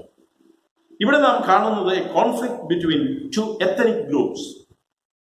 2 വംശപരമായ ഗ്രൂപ്പുകൾ, യവന ഭാഷക്കാരും എബ്രായ ഭാഷക്കാരും തമ്മിലുള്ളതായ ഒരു സംഘർഷമാണ് നമുക്കിവിടെ കാണുവാൻ കഴിയുന്നത്. ഇന്ന് സമൂഹത്തിൽ നിലനിൽക്കുന്ന മറ്റൊരു സംഘർഷത്തിന്റെ സാധ്യതയാണ് നരവംശപരമായ പ്രശ്നം. ഇന്ന് സമൂഹത്തിൽ വളരുന്നു. ജാതി, വർണ്ണം, ലിംഗം, അംഗവൈകല്യം തുടങ്ങി പലതും സംഘർഷത്തിന് കാരണമാകുന്നു. ഇന്ന് സമൂഹത്തിൽ നിലനിൽക്കുന്ന ഭൂരിപക്ഷ വർഗീയതയും ന്യൂനപക്ഷ വർഗീയതയും ഒരുപോലെ സമാധാനത്തിന് ഭീഷണിയാവുന്നു എന്ന് ചരിത്രം നമ്മെ പഠിപ്പിക്കുകയാണ്. ജാതിയുടെയും സംസ്കാരത്തിന്റെയും പേരിലുള്ളതായ വേർതിരിവുകളും അത് ദുർബലരായ ജനങ്ങളുടെ മേൽ അധികാരം അടിച്ചേൽപ്പിക്കുകയും അവകാശങ്ങൾ നിഷേധിക്കപ്പെടുകയും ചെയ്യുമ്പോഴുണ്ടാകുന്ന സംഘർഷങ്ങളും ഇന്ന് വർദ്ധിച്ചുകൊണ്ട് ഇരിക്കുകയാണ്. ഇന്ന് വംശഹത്യകൾ സംഭവിക്കുന്നു, ആഭ്യന്തര കലഹങ്ങൾ ഉണ്ടാകുന്നു, വർഗീയ ലഹളകൾ ഉണ്ടാകുന്നു, അഭയാർത്ഥികൾ കൂടിക്കൂടി വരുന്നു. ഇതിന്റെ എല്ലാം കാരണമെന്ന് പറയുന്നത് ഈ വേർതിരിവിന്റെ, വംശീയ വേർതിരിവിന്റെ പരിണിത ഫലമാണ് എന്ന് നമുക്ക് മനസ്സിലാക്കാം. ഒരു മതവും ഒരു തരത്തിലുള്ള വിഭജനം ആഗ്രഹിക്കുന്നില്ല, അല്ലെങ്കിൽ വിവേചനത്തെ പ്രോത്സാഹിപ്പിക്കുന്നില്ല. മനുഷ്യർ തമ്മിൽ പുലർത്തേണ്ടതായ സാഹോദര്യ സ്നേഹത്തെയും അല്ല എങ്കിൽ ആ സമാധാന അന്തരീക്ഷത്തെയുമാണ് എല്ലാ മതവും ജാതിയും വളർത്തിയെടുക്കുവാനായിട്ട് ആഗ്രഹിക്കുന്നവരുടെ പഠിപ്പിക്കലുകളിൽ നമുക്ക് കാണുവാൻ കഴിയുന്നു. എന്നാൽ ജാതിയുടെയും മതത്തിന്റെയും അതുപോലെ തന്നെ വർണ്ണത്തിന്റെയും വംശ പ്രശ്നങ്ങളുടെയും മധ്യത്തിൽ ഇന്ന് ലോകം വളരെ പ്രതികൂല സാഹചര്യങ്ങളിൽ കൂടെ കടന്നുപോകും. ഇവിടെ നാം വായിച്ചതായ വേദഭാഗത്ത് യവന ഭാഷക്കാരും എബ്രായ ഭാഷക്കാരും തമ്മിൽ പ്രശ്നങ്ങൾ. അവരുടെ പ്രശ്നം എന്ന് പറയുന്നത്, ആ കാലത്ത് ശിഷ്യന്മാർ പെരുകി വരുമ്പോൾ തങ്ങളുടെ വിധവമാരെ ദിനംപ്രതിയുള്ള ശുശ്രൂഷയിൽ ഉപേക്ഷയായി വിചാരിച്ചു എന്ന് യവന ഭാഷക്കാർ എബ്രായ ഭാഷക്കാരുടെ നേരെ പിറുപിറുത്തു. ഇവിടെ ഗ്രീക്ക് ഭാഷക്കാരും എബ്രായ ഭാഷക്കാരും തമ്മിലുള്ളതായ ഒരു വംശീയ പ്രശ്നമാണ്. അവരുടെ വേർതിരിവുണ്ടാവുകയാണ്. ചിലരെ അവഗണിക്കുന്നു എന്നുള്ളതായ ഇവിടെ പ്രശ്നം മനസ്സിലാക്കിയ ശിഷ്യന്മാർ അവഗണിക്കുന്നതായ ഒരു സമൂഹം അവിടെ പിറുപിറുപ്പ് ആരംഭിക്കുന്നു. ആ പിറുപിറുപ്പ് പിന്നീട് സംഘർഷത്തിലേക്ക് ഭിന്നതയിലേക്ക് നീങ്ങുമെന്ന് മനസ്സിലാക്കിയതായ ശിഷ്യന്മാരെടുത്തതായ നിലപാടാണ് ഇന്ന് സമാധാന അന്തരീക്ഷം ഉണ്ടാക്കുവാനായിട്ടുള്ള മറ്റൊരു സാഹചര്യം എന്ന് പറയുന്നത്. അവരെ കേൾക്കുവാനായിട്ട് അവർ തയ്യാറായി. അതുകൊണ്ടാണ് പന്തിരുവർ ശിഷ്യന്മാരുടെ കൂട്ടത്തെ വിളിച്ചു വരുത്തി. അതുപോലെ തന്നെ തങ്ങളുടെ ദൗത്യങ്ങൾ വിട്ടുകൊടുക്കുവാൻ തയ്യാറായി. ഈ വേലയെല്ലാം സുവിശേഷം അറിയിക്കുന്നതും മേശമേൽ ശുശ്രൂഷ ചെയ്യുന്നതും മറ്റുള്ളവരെ പരിചരിക്കുന്ന എല്ലാ ശുശ്രൂഷകളും തങ്ങൾ ചെയ്യണമെന്ന് വാശിയില്ലാതെ ദൗത്യങ്ങൾ വിട്ടുകൊടുക്കുവാനായിട്ട് തയ്യാറാകുകയാണ്. ശുശ്രൂഷ എല്ലാവർക്കും ലഭിക്കത്തക്കവണ്ണം നേതൃത്വം നൽകുവാൻ യോഗ്യതയുള്ളവരെ നിങ്ങൾ തന്നെ തിരഞ്ഞെടുക്കുവാനായിട്ട് അവരോട് ആവശ്യപ്പെടുകയാണ്. സമാധാനം, ആ സംഘർഷഭരിതമായ സാഹചര്യത്തിൽ സമാധാനം ഉണ്ടാക്കുവാനായിട്ട് ശിഷ്യന്മാർ കണ്ടെത്തിയതായ മാർഗം ഒന്ന്, അവരെ കേൾക്കുവാനായിട്ട്, അവരുടെ പ്രശ്നങ്ങളെ കേൾക്കുവാനായിട്ട് തയ്യാറായി. രണ്ട്, ദൗത്യങ്ങൾ വിട്ടുകൊടുക്കുവാനായിട്ട് തയ്യാറായി. മൂന്ന്, ശുശ്രൂഷ എല്ലാവർക്കും ലഭിക്കത്തക്കവണ്ണം നേതൃത്വം നൽകുവാൻ യോഗ്യതയുള്ള ആളുകളെ കണ്ടെത്തുവാനായിട്ട് അവർക്ക് തന്നെ അവകാശം നൽകി. അവിടെയാണ് പറയുന്നത്, പന്തിരുവർ ശിഷ്യന്മാരുടെ കൂട്ടത്തെ വിളിച്ചു വരുന്നു. ഞങ്ങൾ ദൈവവചനം ഉപേക്ഷിച്ച് മേശകളിൽ ശുശ്രൂഷ ചെയ്യുന്ന യോഗ്യമല്ല. ആകയാൽ ശിഷ്യന്മാരെ, സഹോദരന്മാരെ, ആത്മാവും ജ്ഞാനവും നിറഞ്ഞ് നല്ല സാക്ഷ്യമുള്ള 7 പുരുഷന്മാരെ നിങ്ങളിൽ തന്നെ തിരഞ്ഞ് കൊള്ളുവീൻ. അവരെ ഈ വേലയ്ക്ക് ആക്കാം. ഞങ്ങളോ പ്രാർത്ഥനയിലും വചന ശുശ്രൂഷയിലും ഉച്ചിരിക്കും എന്ന് പറയാം. ശിഷ്യന്മാരുടെ ഹൃദയവിശാലത, വിട്ടുകൊടുക്കുവാനുള്ള മനസ്സ്. ഇന്നിന്റെ പ്രശ്നം ഇതാണ്. ആരും ഒന്നും വിട്ടുകൊടുക്കുവാൻ തയ്യാറല്ല. അധികാരം വിട്ടുകൊടുക്കുവാൻ തയ്യാറല്ല. അവകാശം വിട്ടുകൊടുക്കുവാൻ തയ്യാറല്ല. അതിനുവേണ്ടിയുള്ള പോരാട്ടമാണ് ഇന്ന് എല്ലായിടങ്ങളിലും വർദ്ധിക്കുന്നത്. അത് കുടുംബങ്ങളിലായാലും സഭകളിലായാലും സമൂഹത്തിലായാലും രാഷ്ട്രങ്ങളിലായാലും വിട്ടുകൊടുക്കുവാൻ തയ്യാറല്ലാത്ത ഒരു സംസ്കാരം എല്ലാം കൈപ്പിടിയിൽ ഒതുക്കി വയ്ക്കുവാൻ. അതുകൊണ്ട് അതാണ് ഇന്ന് സഭകളുടെ തകർച്ചകൾക്ക് കാരണമെന്ന് നമുക്ക് കാണുവാൻ കഴിയും. നമ്മൾ കാണുന്ന അധികാര വടംവലിയും ഇന്ന് തെരുവിൽ കാണുന്നതായ യുദ്ധങ്ങളൊക്കെയും ഈ വിട്ടുകൊടുക്കുവാൻ മനസ്സില്ലാത്ത ഒരു സമൂഹത്തെയാണ് നമ്മെ കാണിക്കുന്നത്. ഇവിടെ ഒരു പഴഞ്ചൊല്ലുണ്ടല്ലോ, ഉത്തരത്തിലിരിക്കുന്നത് എടുക്കുകയും വേണം, കക്ഷത്തിലിരിക്കുന്നത് പോവുകയും അരുത്. എല്ലാവരെയും വേണം, എല്ലാ കാര്യങ്ങളും ഭംഗിയായും സ്വന്തമായി നടക്കണം. പക്ഷെങ്കിൽ തങ്ങളുടെ കയ്യിലുള്ളതായ അധികാരം നഷ്ടപ്പെടുവാൻ പാടില്ല. എന്നാൽ ശിഷ്യന്മാരുടെ ഹൃദയവിശാലത അവിടെ തുറന്ന ഒരു സമീപനത്തിന് തയ്യാറാവുകയാണ്. അതിന്റെ ഫലം എന്താണെന്ന് 7-ാം വാക്യത്തിൽ പറയുന്നുണ്ട്. ദൈവവചനം പരന്നു, സഭ വളരുകയാണ്. അനേകര വിശ്വാസത്തിലേക്ക് വന്ന് സഭ വളരുവാനായിട്ട് തുടങ്ങി. അത് സമാധാന അന്തരീക്ഷത്തിന്റെ പ്രകടിതമായ ഒരു ഫലമായിട്ട് നമുക്ക് വ്യാഖ്യാനിക്കുവാൻ കഴിയും. അതുകൊണ്ടാണ് ഞാൻ പറഞ്ഞത്, സമാധാനം ഒരവസ്ഥയല്ല, ഇവിടെ നിലനിൽക്കുന്ന ഒരവസ്ഥയല്ല. സമാധാനം ഒരു പ്രക്രിയയാണ്. അത് നിരന്തരമായ അന്വേഷണത്തിലൂടെയും കൂട്ടായ്മയിലൂടെയും കൊടുക്കവാങ്ങലിലൂടെയും രൂപപ്പെടുന്ന ഒരു സാംസ്കാരിക പ്രക്രിയയാണ് സമാധാനം എന്ന് പറയുന്നത്. മൂന്നാമതായിട്ട് നമ്മൾ ഇന്ന് വായിച്ചതായ മത്തായിയുടെ സുവിശേഷം 20-ാം അധ്യായത്തിന്റെ 1 മുതൽ 16 വരെയുള്ള വാക്യങ്ങളിൽ കർത്താവ് വളരെ വ്യക്തമായിട്ട് ഒരു ചിന്ത നമുക്ക് പങ്കുവയ്ക്കുകയാണ്. ഇവിടെ കർത്താവ് പഠിപ്പിച്ചതായ ഒരു ഉപമ. ഇന്ന് നാം കാണുന്നതായ 3-ാമത്തെ സംഘർഷ മേഖല എന്ന് പറയുന്നത് തൊഴിൽ മേഖലകളാണ്. തൊഴിൽ മേഖലകൾ ഇന്ന് മത്സര രംഗങ്ങളായി മാറിയിരിക്കുകയാണ്. ഒരു കാലത്ത് വിദ്യാഭ്യാസ യോഗ്യത മാത്രമായിരുന്നു തൊഴിൽ ലഭിക്കുന്നതിന്റെ അടിസ്ഥാനമെങ്കിൽ ഇന്ന് വിദ്യാഭ്യാസ യോഗ്യത ഒരു പ്രശ്നമേ അല്ല. പലരും കഴിവ് തെളിയിക്കുക, കഴിവുള്ളവർ പരിഗണിക്കപ്പെടുന്നു. യോഗ്യന്മാർ മാത്രമല്ല, പിന്നെ അവരുടെ സ്വഭാവം, അവരുടെ ജോലിയിലുള്ള തീഷ്ണത, അവരുടെ ജോലിയിലുള്ള പ്രാവീണ്യം, വ്യക്തിത്വം, ഇതെല്ലാം ഇവിടെ പരിഗണിക്കപ്പെടുകയാണ്. ഇവിടെ പലരും അവഗണിക്കപ്പെടുന്നു. കുറവുള്ളവരും കഴിവ് കുറവുള്ളവരും കഴിവ് കൂടിയവരും തമ്മിലുള്ളതായ ഈ അന്തരം, ബലവാന്മാരും ബലഹീനരും തമ്മിലുള്ള അന്തരം അനേകരും തള്ളപ്പെടുവാനായിട്ട് കാരണമായി തീരുന്നു. ഇന്ന് മറ്റൊരു മേഖല എന്ന് പറയുന്നത് പിടിപാടും അഴിമതിയും, യോഗ്യരല്ലാത്തവര് അർഹിക്കാത്തതായ സ്ഥാനങ്ങളിൽ കയറിപ്പറ്റുവാനായിട്ട് ഇടയായിത്തീരുന്നു. യോഗ്യരായവർ തള്ളപ്പെടും. അതുകൊണ്ട് ഇന്ന് നാം വായിച്ചതായ വേദഭാഗം വളരെ വ്യക്തമായിട്ട് നമുക്കൊരു ചിന്ത നമ്മിലേക്ക് കൈമാറുകയാണ്. ഒരു മുന്തിരിത്തോട്ടത്തിന്റെ ഉടയവൻ തൻ്റെ തോട്ടത്തിൽ വേലക്കാരെ അയക്കുവാനായിട്ട് രാവിലെ വേലക്കാർ നിൽക്കുന്ന ഇടത്തേക്ക് പോവുകയാണ്. നമ്മൾ ഈ നാളുകളിൽ കാണുന്ന കാഴ്ചയാണ്. അന്യസംസ്ഥാന തൊഴിലാളികളൊക്കെയും ചില ജംഗ്ഷനുകളിൽ ഒരുമിച്ച് നിൽക്കുന്നു. അവിടെ ചെന്നിട്ട് അവിടെ ജോലിക്കാരെ ഓരോരുത്തർ അവരുടെ ആവശ്യാനുസരണം ആളുകളെ വിളിച്ചുകൊണ്ട് പോകുന്നതായിട്ട് നമുക്ക് കാണുവാൻ കഴിയും. അതുപോലെ തന്നെ ആയിരിക്കാം ഒരിക്കൽ ഒരുപക്ഷെങ്കിൽ ഇവിടെയും സംഭവിക്കുന്നു. വീട്ടുടയവൻ ചെന്നു.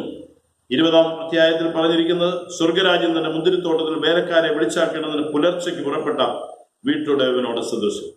വേലക്കാരോട് അവൻ ദിവസത്തേക്ക് ഓരോ വെള്ളിക്കാശ് പറഞ്ഞിട്ട് അവരെ മുന്തിരിത്തോട്ടത്തിൽ അയച്ചു.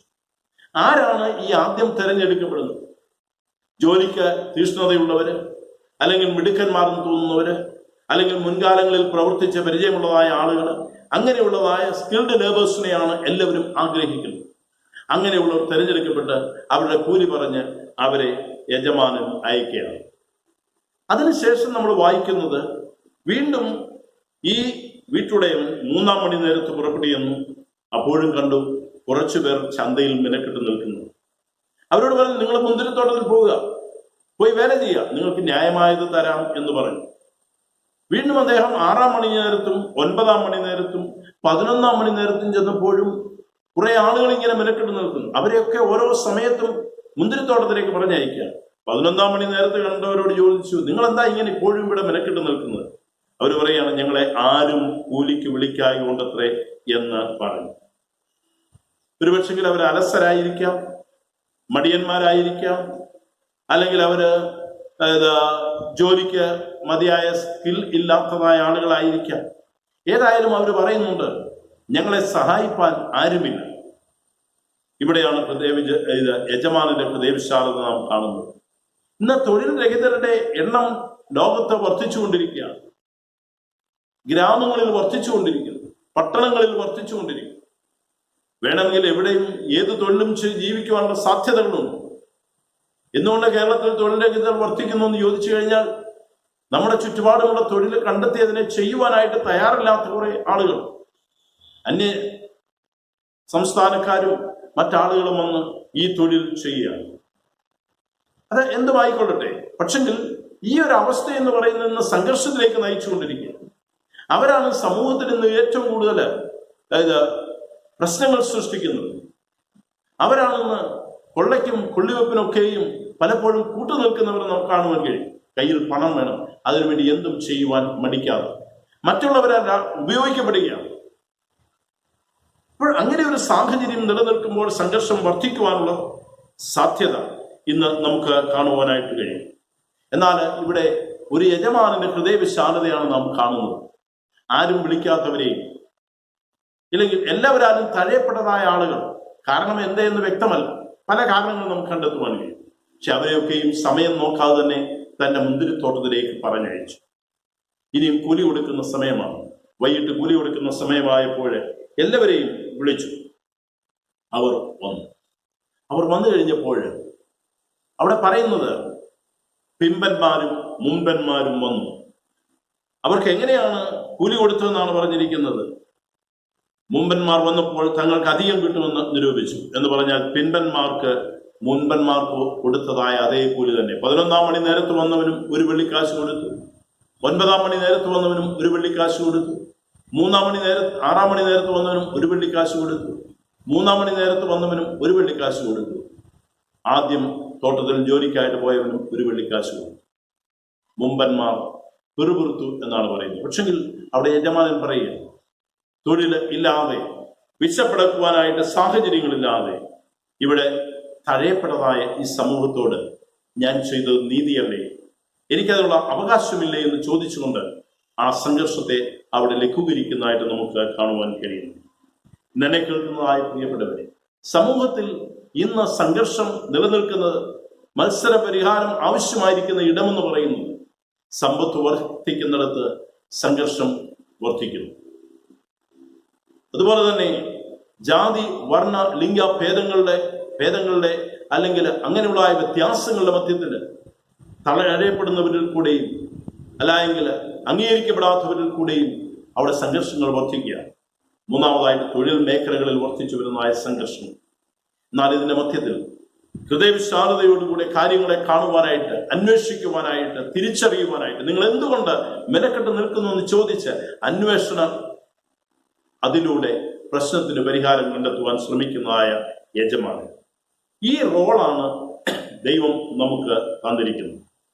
സമ്പത്തിന്റെയും മതത്തിന്റെയും ജാതിയുടെയും തൊഴിലിന്റെയും പേരിൽ സംഘർഷങ്ങൾ വർദ്ധിക്കുമ്പോൾ അവിടെ സമാധാനം ഉണ്ടാക്കേണ്ടത് ക്രിസ്തുവിന്റെ അനുയായികളുടെ സാന്നിധ്യമാണ്, രക്ഷിക്കപ്പെട്ടതായ ദൈവമക്കളുടെ സാന്നിധ്യമാണെന്നുള്ളത് വളരെ വ്യക്തമായിട്ട് ഇന്ന് നാം വായിച്ചതായ വേദഭാഗത്തും കാണുകയാണ്. കാരണം നാം ആരാണ് എന്ന് നാം അറിഞ്ഞിരിക്കണം. അപ്പോസ്തലനായ പൗലോസ് 1 കൊരിന്ത്യർ 1-ാം അധ്യായത്തിന്റെ 27 മുതൽ 29 വരെ വാക്യങ്ങളിൽ ഇതാണ് പറയുന്നത്: ജ്ഞാനികളെ ലജ്ജിപ്പിപ്പാൻ ലോകത്തിൽ ഭോഷത്വമായതിനെയും ബലവാന്മാരെ ലജ്ജിപ്പിപ്പാൻ ബലഹീനമായതിനെയും ഉള്ളതിനെ ഇല്ലായ്മ ചെയ്യുവാൻ ദൈവം ലോകത്തിൽ കുലഹീനവും നികൃഷ്ടമായതും ഏതുമില്ലാത്തതും തിരഞ്ഞെടുത്തു.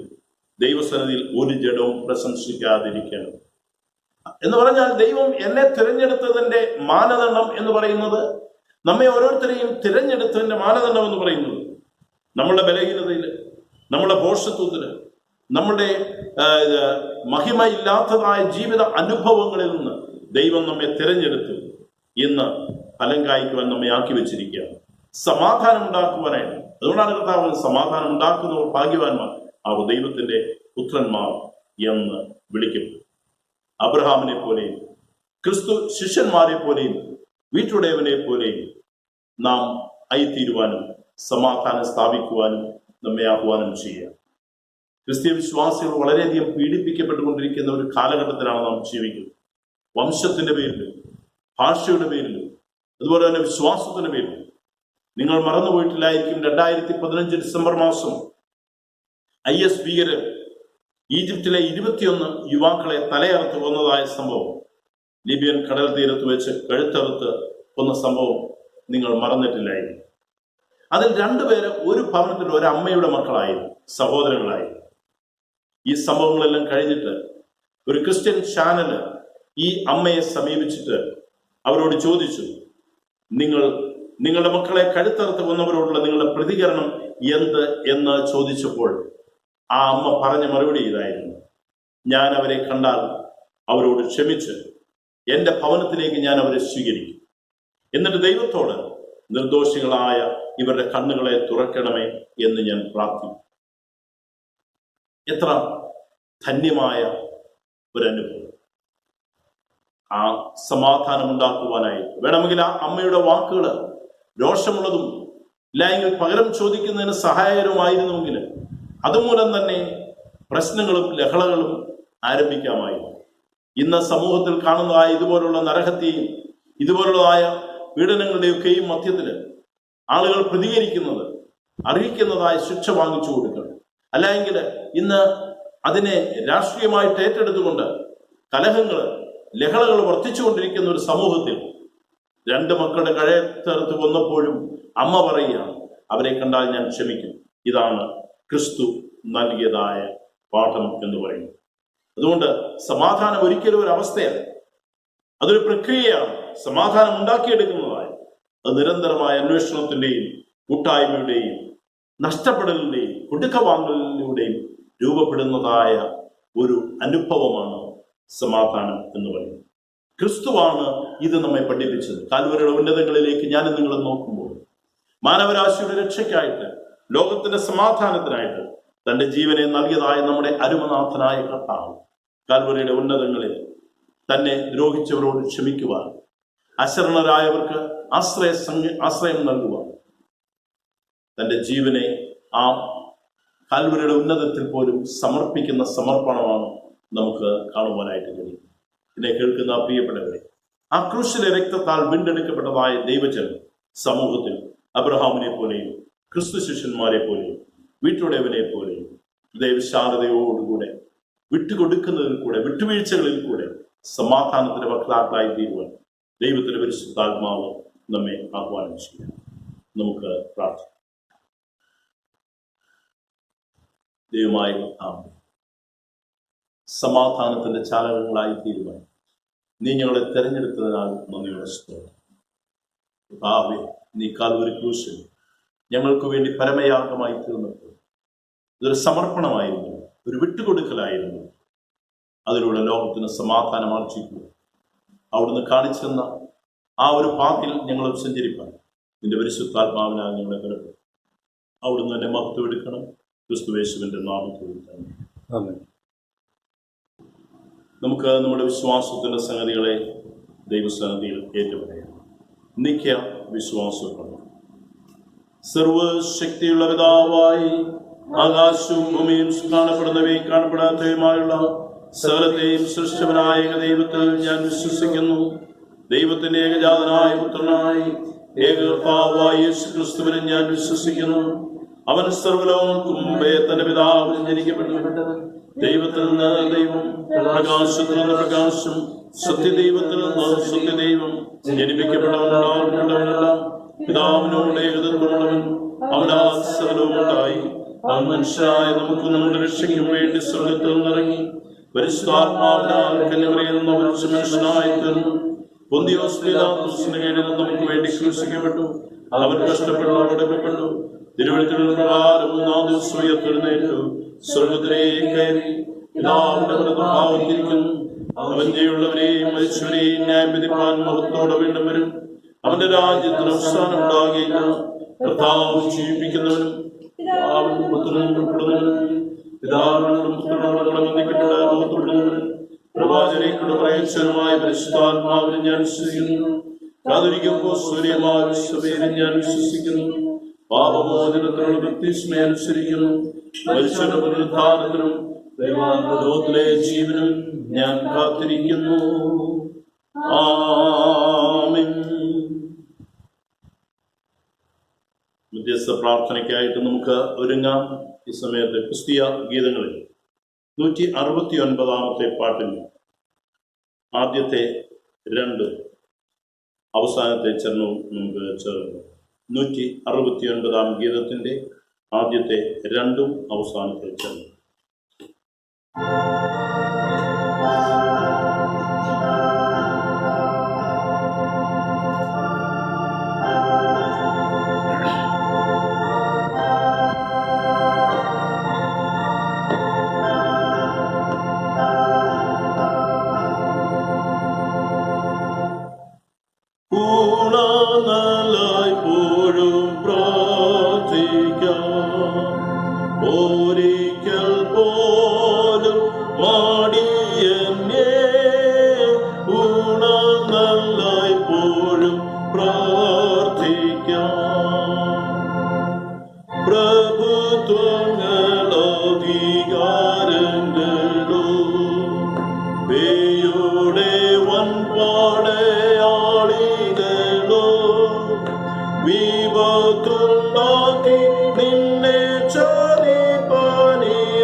ചെയ്യിപ്പിപ്പാനും തുനിഞ്ഞിടുന്നേ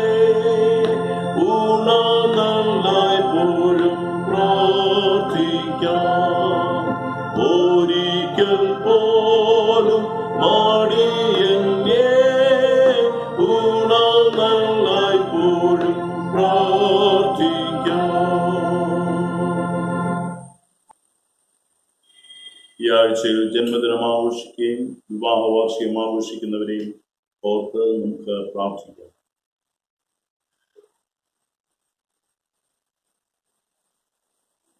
ദൈവമായ കർത്താവേ, ഞങ്ങളുടെ ജീവിതത്തിൽ ഈ ഭൂമിയിൽ ഞങ്ങളുടെ നാളുകൾ പെരുകുന്നത് അവിടുത്തെ ദയ ഒന്നുകൊണ്ട് മാത്രമാകുന്നു. അവിടുന്ന് കർത്താവേ, ഞങ്ങളുടെ അമ്മയുടെ ഉദരത്തിൽ ഞങ്ങൾ ഉരുവായ നിമിഷം മുതൽ ഞങ്ങളെ കാണുകയും ഞങ്ങളുടെ ജീവിതത്തിൻ്റെ ഓരോ നിമിഷങ്ങളിലും നിന്റെ അനുഗ്രഹത്താൽ ഞങ്ങളെ നടത്തുകയും ചെയ്യുന്ന ദൈവമാകിയാൽ സ്തോത്രം. കർത്താവേ, ഈ ആഴ്ചയിൽ ജന്മദിനം ആഘോഷിക്കുന്ന ഞങ്ങളുടെ എല്ലാ പ്രിയപ്പെട്ടവരെയും നിന്റെ പിതൃതയിൽ ഏൽപ്പിക്കുകയാണ്. സംഘർഷഭരിതമായ ഒരു വർഷക്കാലം ഞങ്ങൾ കടന്നു പോകുമ്പോൾ അവിടെയൊക്കെയും നിന്റെ സാന്നിധ്യത്താൽ അവിടുന്ന് നിന്റെ മക്കളെ അനുഗ്രഹിച്ചതിനാൽ സ്തോത്രം. ഞങ്ങളുടെ മുമ്പിലുള്ളതായ നാളുകൾ പ്രതിസന്ധിയുടെയും പ്രതികൂലങ്ങളുടെയും നാളുകളാകും. അവിടുന്ന് കർത്താവെ, പുതുവർഷത്തിൽ നിന്റെ മക്കളോട് കൂടെ യാത്ര ചെയ്യണമേ എന്ന് ഞങ്ങൾ പ്രാർത്ഥിക്കുക. അതുപോലെ വിവാഹ വാർഷികം ആഘോഷിക്കുന്നവരെ ഓർത്ത് പ്രാർത്ഥിക്കും. അവരുടെ ആവശ്യങ്ങളിൽ, ജീവിതത്തിലെ ചെറുതും വലുതുമായ എല്ലാ പ്രശ്നങ്ങളിലും അവിടുന്ന് കൂടെ ഇരുന്നവരെയും നടത്തിയതിനാൽ സ്തോത്രം ചെയ്യും. കർത്താവെ, സ്തോത്രത്തോടെ നിന്റെ സന്നിധിയിലായിരിക്കുമ്പോൾ നിന്റെ മക്കളെയും കുടുംബം അനുഗ്രഹിക്കണമേ. ഏതെങ്കിലും വിഷയങ്ങളിൽ ഭാരപ്പെടുന്നുണ്ടെങ്കിൽ ആ വിഷയങ്ങളുടെ മേലെ അവിടുന്ന് പ്രവർത്തിക്കണമെന്ന് പ്രാർത്ഥിക്കുന്നു. ഈ ആഴ്ചയിൽ തങ്ങളുടെ വിവാഹ വാർഷികം ഓർക്കുകയും തക്കതായ തുണ നഷ്ടപ്പെട്ട ആരെങ്കിലും ദൈവവേദനയിൽ നിന്റെ ആലയത്തിലുണ്ടെങ്കിൽ കർത്താവെ, ഇന്ന് പ്രാർത്ഥനയിൽ സംബന്ധിക്കുന്നെങ്കിൽ അവരോട് ആശ്വസിപ്പിച്ച് ബലപ്പെടുത്തണം. മഹത്വം തിരുമേനിയെടുക്കണം. ക്രിസ്തുയേശുവിന്റെ പരിശുദ്ധ നാമത്തിൽ തന്നെ. ഇപ്പോൾ നമുക്ക് മൂന്നാമത്തെ ലിത്താനി ഉപയോഗിക്കാം. ഓരോ അപേക്ഷയുടെയും പിന്നാലെ കർത്താവെ കനിയണമേ എന്ന പ്രതിവാക്യമായിട്ട് പറയും. കർത്താവെ കനിയണമേ എന്ന പ്രതിവാക്യമായിട്ട് പറയും. നീതിയിലും സമാധാനത്തിലും അധിഷ്ഠിതമായ ലോക വ്യവസ്ഥിതിക്ക് വേണ്ടി നമുക്ക് പ്രാർത്ഥിക്കാം. നമ്മുടെ രാഷ്ട്രത്തിനും രാഷ്ട്രപതിക്കും മന്ത്രിമാർക്കും ഗവൺമെന്റിൽ സേവനം ചെയ്യുന്ന എല്ലാവർക്കും വേണ്ടി ഞങ്ങൾ പ്രാർത്ഥിക്കുന്നു. പാടങ്ങളിലും പണിശാലകളിലും വ്യവസായ സ്ഥാപനങ്ങളിലും ഖനികളിലും പ്രവർത്തിക്കുന്നവർക്ക് വേണ്ടിയും ഞങ്ങളുടെ ആവശ്യങ്ങൾക്ക് വേണ്ടി കായികമായി അധ്വാനിക്കുന്ന എല്ലാ തൊഴിലാളികൾക്ക് വേണ്ടിയും ഞങ്ങൾ പ്രാർത്ഥിക്കുന്നു. അധ്യാപകർക്കും വിദ്യാർത്ഥികൾക്കും ശാസ്ത്രജ്ഞന്മാർക്കും കലാകാരന്മാർക്കും കരകൗശല പ്രവർത്തനങ്ങളിലും ആതുര ശുശ്രൂഷയിലും ഏർപ്പെട്ടിരിക്കുന്നവർക്ക് വേണ്ടിയും ഞങ്ങൾ പ്രാർത്ഥിക്കുന്നു. കഷ്ടത അനുഭവിക്കുന്നവർക്കും ദരിദ്രർക്കും അനാഥർക്കും മർദ്ദിതർക്കും രോഗികൾക്കും മരണത്തോട് സമീപിച്ചിരിക്കുന്നവർക്കും വേണ്ടി ഞങ്ങൾ പ്രാർത്ഥിക്കുന്നു. ദൈവജനത്തിന്റെ ഐക്യത്തിനു വേണ്ടിയും ലോകത്തിൽ അവരുടെ സേവനത്തിനും സഖ്യത്തിനു വേണ്ടിയും ഞങ്ങൾ പ്രാർത്ഥിക്കുന്നു. സൺഡേ സ്കൂൾ, യുവജനസഖ്യം, സ്ത്രീജനസഖ്യം, ആത്മാ സംഘടന, ഗായക സംഘം, വൈദിക സെമിനാരി, സുവിശേഷ സംഘങ്ങൾ, ആശ്രമങ്ങൾ, സിസ്റ്റർഹുഡ് എന്നിവയ്ക്ക് വേണ്ടിയും ഞങ്ങൾ പ്രാർത്ഥിക്കുന്നു. സഭാ മേലധ്യക്ഷന്മാർക്ക് വേണ്ടിയും മറ്റെല്ലാ ശുശ്രൂഷകർക്ക് വേണ്ടിയും ശേഷാൽ ഉത്തരേന്ത്യാ സഭയുടെയും ദക്ഷിണേന്ത്യാ സഭയുടെയും മോഡറേറ്റർമാർക്ക് വേണ്ടിയും മാർത്തോമാ സഭയുടെ മെത്രാപ്പോലീത്തായ്ക്ക് വേണ്ടിയും തോമസ് കെ എന്ന ഞങ്ങളുടെ ബിഷപ്പിന് വേണ്ടിയും അവർ അവരുടെ വിവിധ ശുശ്രൂഷകളിൽ വിശ്വസ്തരായിരിക്കുന്നതിനു വേണ്ടിയും ഞങ്ങൾ പ്രാർത്ഥിക്കുന്നു. അന്ധകാരത്തിൽ തന്റെ അത്ഭുത പ്രകാശത്തിലേക്ക് ഞങ്ങളെ വിളിച്ചവന്റെ നന്മയും ശക്തിയും പ്രഘോഷിക്കുന്നതിനായി ഞങ്ങൾക്ക് വേണ്ടിയും പ്രാർത്ഥിക്കുന്നു. ഈ ലോകത്തിൽ വിശ്വസ്തയോട് ദൈവത്തെ സേവിച്ച് മരിച്ചവരോടുകൂടെ നിന്റെ സന്നദ്ധിയിൽ ഞങ്ങളും നിത്യാനന്ദം അനുഭവിക്കേണ്ടതിനും ഞങ്ങൾ പ്രാർത്ഥിക്കുന്നു. സമയത്ത് നമുക്ക് അല്പസമയം നമ്മെ തന്നെ ദൈവസന്നിധിയിൽ സമർപ്പിച്ച് പ്രാർത്ഥിക്കാം. ലോകം അഭിമുഖീകരിക്കുന്നതായ കൊറോണ വൈറസ് മൂലമുള്ളതായ ഈ പകർച്ചവ്യാധി അനുദിനം വർദ്ധിച്ചുകൊണ്ടിരിക്കുമ്പോൾ, അതിൻ്റെ സാമൂഹ്യ വ്യാപനം വർദ്ധിച്ചുകൊണ്ടിരിക്കുമ്പോൾ ദൈവിക ഇടപെടലിനു വേണ്ടി, ദൈവികമായിട്ടുള്ള സാന്നിധ്യത്തിനു വേണ്ടി നമുക്ക് പ്രാർത്ഥിക്കാം. എല്ലാ ലോകരാഷ്ട്രങ്ങളെയും നമുക്ക് ഓർക്കാം. എല്ലാ ഭരണാധികാരികളെയും നമുക്ക് ഓർത്തുകൊണ്ട് പ്രാർത്ഥിക്കാം. വിവിധ തുറകളിൽ രോഗനിർമ്മാർജ്ജനത്തിനു വേണ്ടി അധ്വാനിക്കുന്ന എല്ലാവരെയും നമുക്ക് ഓർക്കാം. വിശിഷ്യ ഇന്ത്യ രാജ്യത്തെ നമുക്ക് ഓർത്തുകൊണ്ട് പ്രാർത്ഥിക്കാം. നമ്മുടെ കേരള സംസ്ഥാനത്തെ നമുക്ക് ഓർക്കാം. പ്രധാനമന്ത്രി, മുഖ്യമന്ത്രി, മറ്റ് മന്ത്രിസഭാ തലത്തിൽ പ്രവർത്തിക്കുന്ന എല്ലാവരെയും, ഈ പ്രവർത്തനങ്ങളെ ഏകോപിപ്പിക്കുന്നതായ വിവിധ ഡിപ്പാർട്ട്മെന്റുകളെയും, പോലീസ് ഡിപ്പാർട്ട്മെന്റ്, തദ്ദേശ സ്വയംഭരണ സ്ഥാപനങ്ങൾ, ആരോഗ്യ വകുപ്പ്, ഇതുപോലെ തന്നെ ഹോസ്പിറ്റലുകളിൽ പ്രവർത്തിക്കുന്നതായ ഹോസ്പിറ്റൽ സ്റ്റാഫ്, ഡോക്ടേഴ്സ്, സിസ്റ്റേഴ്സ്, ഇവിടുത്തെ പ്രവർത്തനങ്ങളിൽ ചെറുതും വലുതുമായ എല്ലാ പ്രവർത്തനങ്ങളിലും ഏർപ്പെട്ടിരിക്കുന്ന എല്ലാവരെയും ദൈവസന്നിധിയിൽ നമുക്ക് സമർപ്പിച്ചുകൊണ്ട് പ്രാർത്ഥിക്കാം. ജനമക്കളുടെ കൂട്ടായുള്ള പ്രവർത്തനം രോഗനിർമ്മാർജ്ജനത്തിന് സഹായകരമായി തീരണമേ എന്ന് നമുക്ക് പ്രാർത്ഥിക്കാം. വിശിഷ്യായി രോഗികളായിരിക്കുന്നവരെ നമുക്ക് ഓർക്കാം. കൊറോണ വൈറസ് പകർച്ചവ്യാധിയുടെ പിടിയിൽപ്പെട്ട് ആശുപത്രി അഭയം പ്രാപിച്ചിരിക്കുന്നവരുണ്ട്. ഭവനങ്ങളിൽ ക്വാറന്റൈനിൽ കഴിയുന്നവരുണ്ട്. നിരീക്ഷണത്തിൽ കഴിയുന്നവരുണ്ട്. അവരെയൊക്കെയും നമുക്ക് ഓർക്കാം. നമുക്കറിയാവുന്ന പ്രിയപ്പെട്ടവരൊക്കെയും പേര് പറഞ്ഞ് നമുക്ക് ദൈവസന്നിധിയിൽ സമർപ്പിച്ച് പ്രാർത്ഥിക്കാം.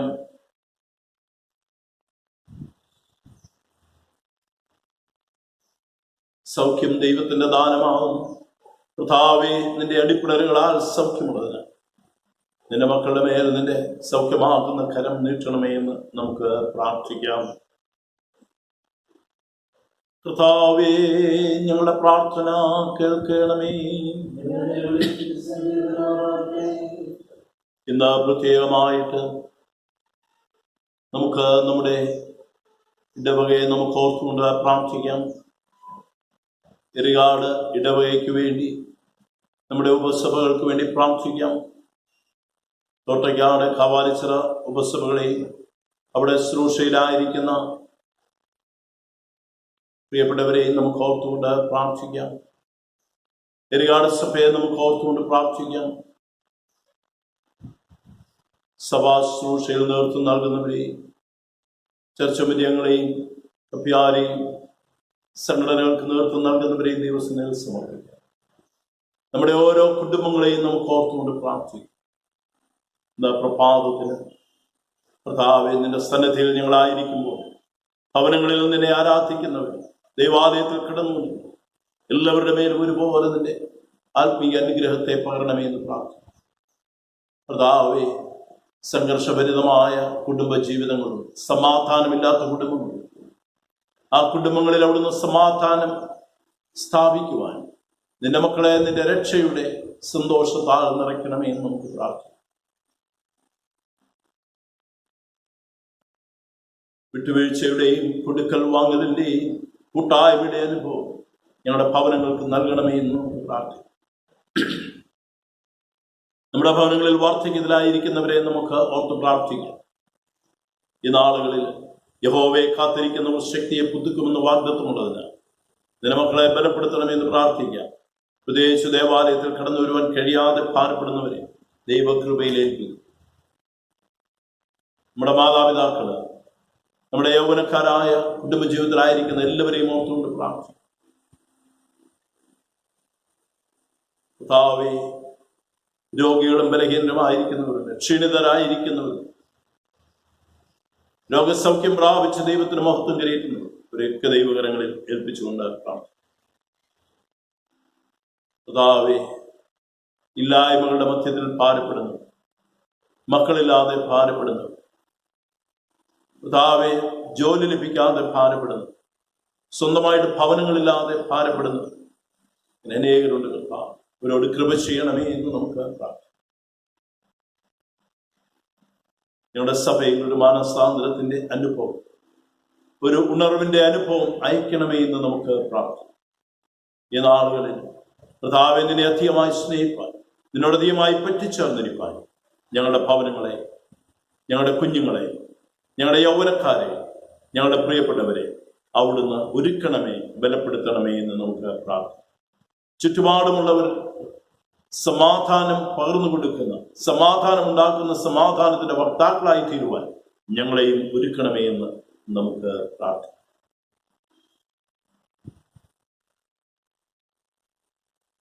പ്രത്യേകിച്ച് നമ്മുടെ ഭവനങ്ങളെയും ആയിരിക്കുന്ന ഇടങ്ങളിൽ നിങ്ങളുടെ വ്യക്തിപരമായ വിഷയങ്ങളെയും ദൈവസന്നിധിയിൽ സമർപ്പിച്ചുകൊണ്ട് പ്രാർത്ഥിക്കും. ഇത് ദൈവസന്നിധിയിൽ ഏറ്റവും വിലപ്പെട്ട സമയം. ദൈവത്തിന്റെ ആലയം പ്രാർത്ഥനാലയം. നമ്മൾ എവിടെ ഇരുന്ന് കരഞ്ഞാലും അവിടേക്ക് ഇറങ്ങി വരുന്ന ദൈവ സാന്നിധ്യമാണ്. മരുഭൂമിയിൽ ഹാഗാർ കരഞ്ഞപ്പോൾ അവിടേക്ക് ഇറങ്ങി. ദേവാലയത്തിൽ ഹന്ന കരഞ്ഞപ്പോൾ അവിടേക്ക് ഇറങ്ങി.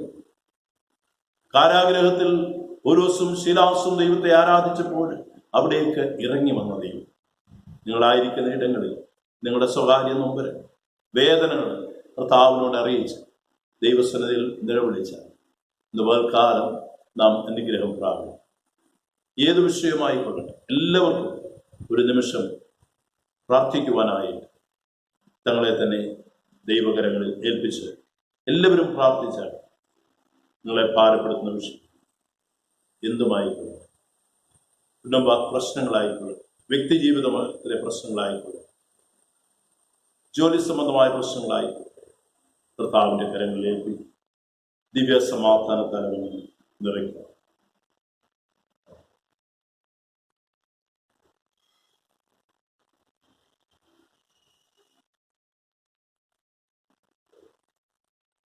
ഞങ്ങളെ സ്നേഹിക്കുന്ന ഞങ്ങളുടെ സ്വർഗീയ നല്ല പിതാവ്, അനുഗ്രഹീതമായ വിശുദ്ധ ദിവസത്തിനാണ് ഞങ്ങൾ സ്തോത്രം ചെയ്യും. പിതാവേ, ഞങ്ങളുടെ ഭാരങ്ങൾ, ഞങ്ങളുടെ വേദനകൾ, ഞങ്ങളുടെ നിരാശയുടെ അനുഭവങ്ങളൊക്കെ അവിടുന്ന് ഹൃദയങ്ങളെ ശോധന ചെയ്യുന്ന ദൈവമാകിയാൽ അറിയുന്ന ദൈവമാണ്. പിതാവേ, ഇന്ന് തിരുസന്നിധിയിൽ ഞങ്ങൾ അനേക വിഷയങ്ങൾ സമർപ്പിക്കുന്നു. പിതാവേ, ഇന്ന് ഹൃദയഭാരത്തോടുകൂടെ പ്രിയപ്പെട്ടവർ കണ്ണുനീരോട് നിന്റെ സന്നിധിയിൽ സമർപ്പിച്ച വിഷയങ്ങളുണ്ട്. അവിടുന്ന് കർത്താവേ പ്രവർത്തിക്കണമേ. എന്നെ വിളിച്ചപേക്ഷിക്കാൻ ഞാൻ നിനക്ക് ഉത്തരമല്ലാമെന്ന് വാഗ്ദത്തം ചെയ്ത കർത്താവ്, കണ്ടാലും ഞാൻ ലോകാവസാനത്തോളം നിങ്ങളോട് കൂടെയുണ്ട് എന്ന് വാഗ്ദത്തം ചെയ്ത കർത്താവ്, നിന്റെ ഭാരം എന്റെ മേലിട്ടുകൊള്ളുക, വഴി നടത്താമെന്ന് വാഗ്ദത്തം ചെയ്ത കർത്താവ്, ഇവിടുത്തെ വാഗ്ദത്തങ്ങളിൽ വിശ്വസിച്ചു നിന്റെ കരങ്ങളിലേക്ക് നിന്റെ മക്കളെ എല്ലാവരെയും ഞങ്ങൾ ഏൽപ്പിച്ചു. കർത്താവേ, അവിടുന്ന് തന്നെ ഞങ്ങളുടെ ഈ ആരാധനയിൽ കൂടെ മഹത്വം എടുത്താണ്. ഞങ്ങൾക്ക് വേണ്ടി ജീവൻ വെച്ച ക്രിസ്തുയേശുവിന്റെ നാമത്തിൽ തന്നെ കർത്താവ് പഠിപ്പിച്ച പ്രാർത്ഥന നമുക്ക് ഒരുമിച്ച് ചേർന്ന്. സ്വർഗസ്ഥനായ ഞങ്ങളുടെ പിതാവേ, അവിടുത്തെ തിരുനാമം പരിശുദ്ധമാക്കപ്പെടണം. അവിടുത്തെ രാജ്യം വരണം. അവിടുത്തെ ഇഷ്ടം സ്വർഗത്തിലെ പോലെ ഭൂമിയിലുമാണ്. ഞങ്ങൾക്ക് ആവശ്യമുള്ള ആഹാരം മുതൽ ഞങ്ങളുടെ കടക്കാരോട് ഞങ്ങൾ ക്ഷമിച്ചിരിക്കുന്നു. ഞങ്ങളുടെ കടങ്ങളെ ഞങ്ങളോട് ക്ഷമിക്കണം. ഞങ്ങളെ പരീക്ഷയിലേക്ക് കടത്താം. ദുഷ്ടൻ ഞങ്ങളെ വിടുവിക്കണം. രാജ്യവും ശക്തിയും മഹത്വവും നിനക്കുള്ളതാകുന്നു. ദൈവത്തിന്റെ കൃപയുള്ള കരുണയിലും സംരക്ഷണയിലും ഞങ്ങൾ നിങ്ങളെ എല്ലാവരെയും പരമേൽക്കും. കർത്താവ് നിങ്ങളെ അനുഗ്രഹിച്ച് നിങ്ങളെ കാക്കും.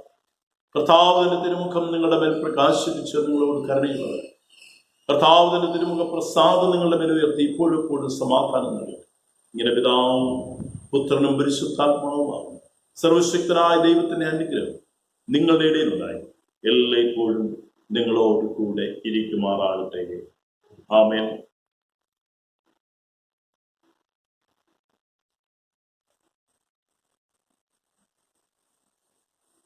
ഇന്നത്തെ ആരാധനയിൽ സംബന്ധിച്ചുകൊണ്ടിരിക്കുന്ന എല്ലാവരോടുമുള്ള പ്രത്യേക സ്നേഹവും നന്ദിയും അറിയിക്കുന്നു.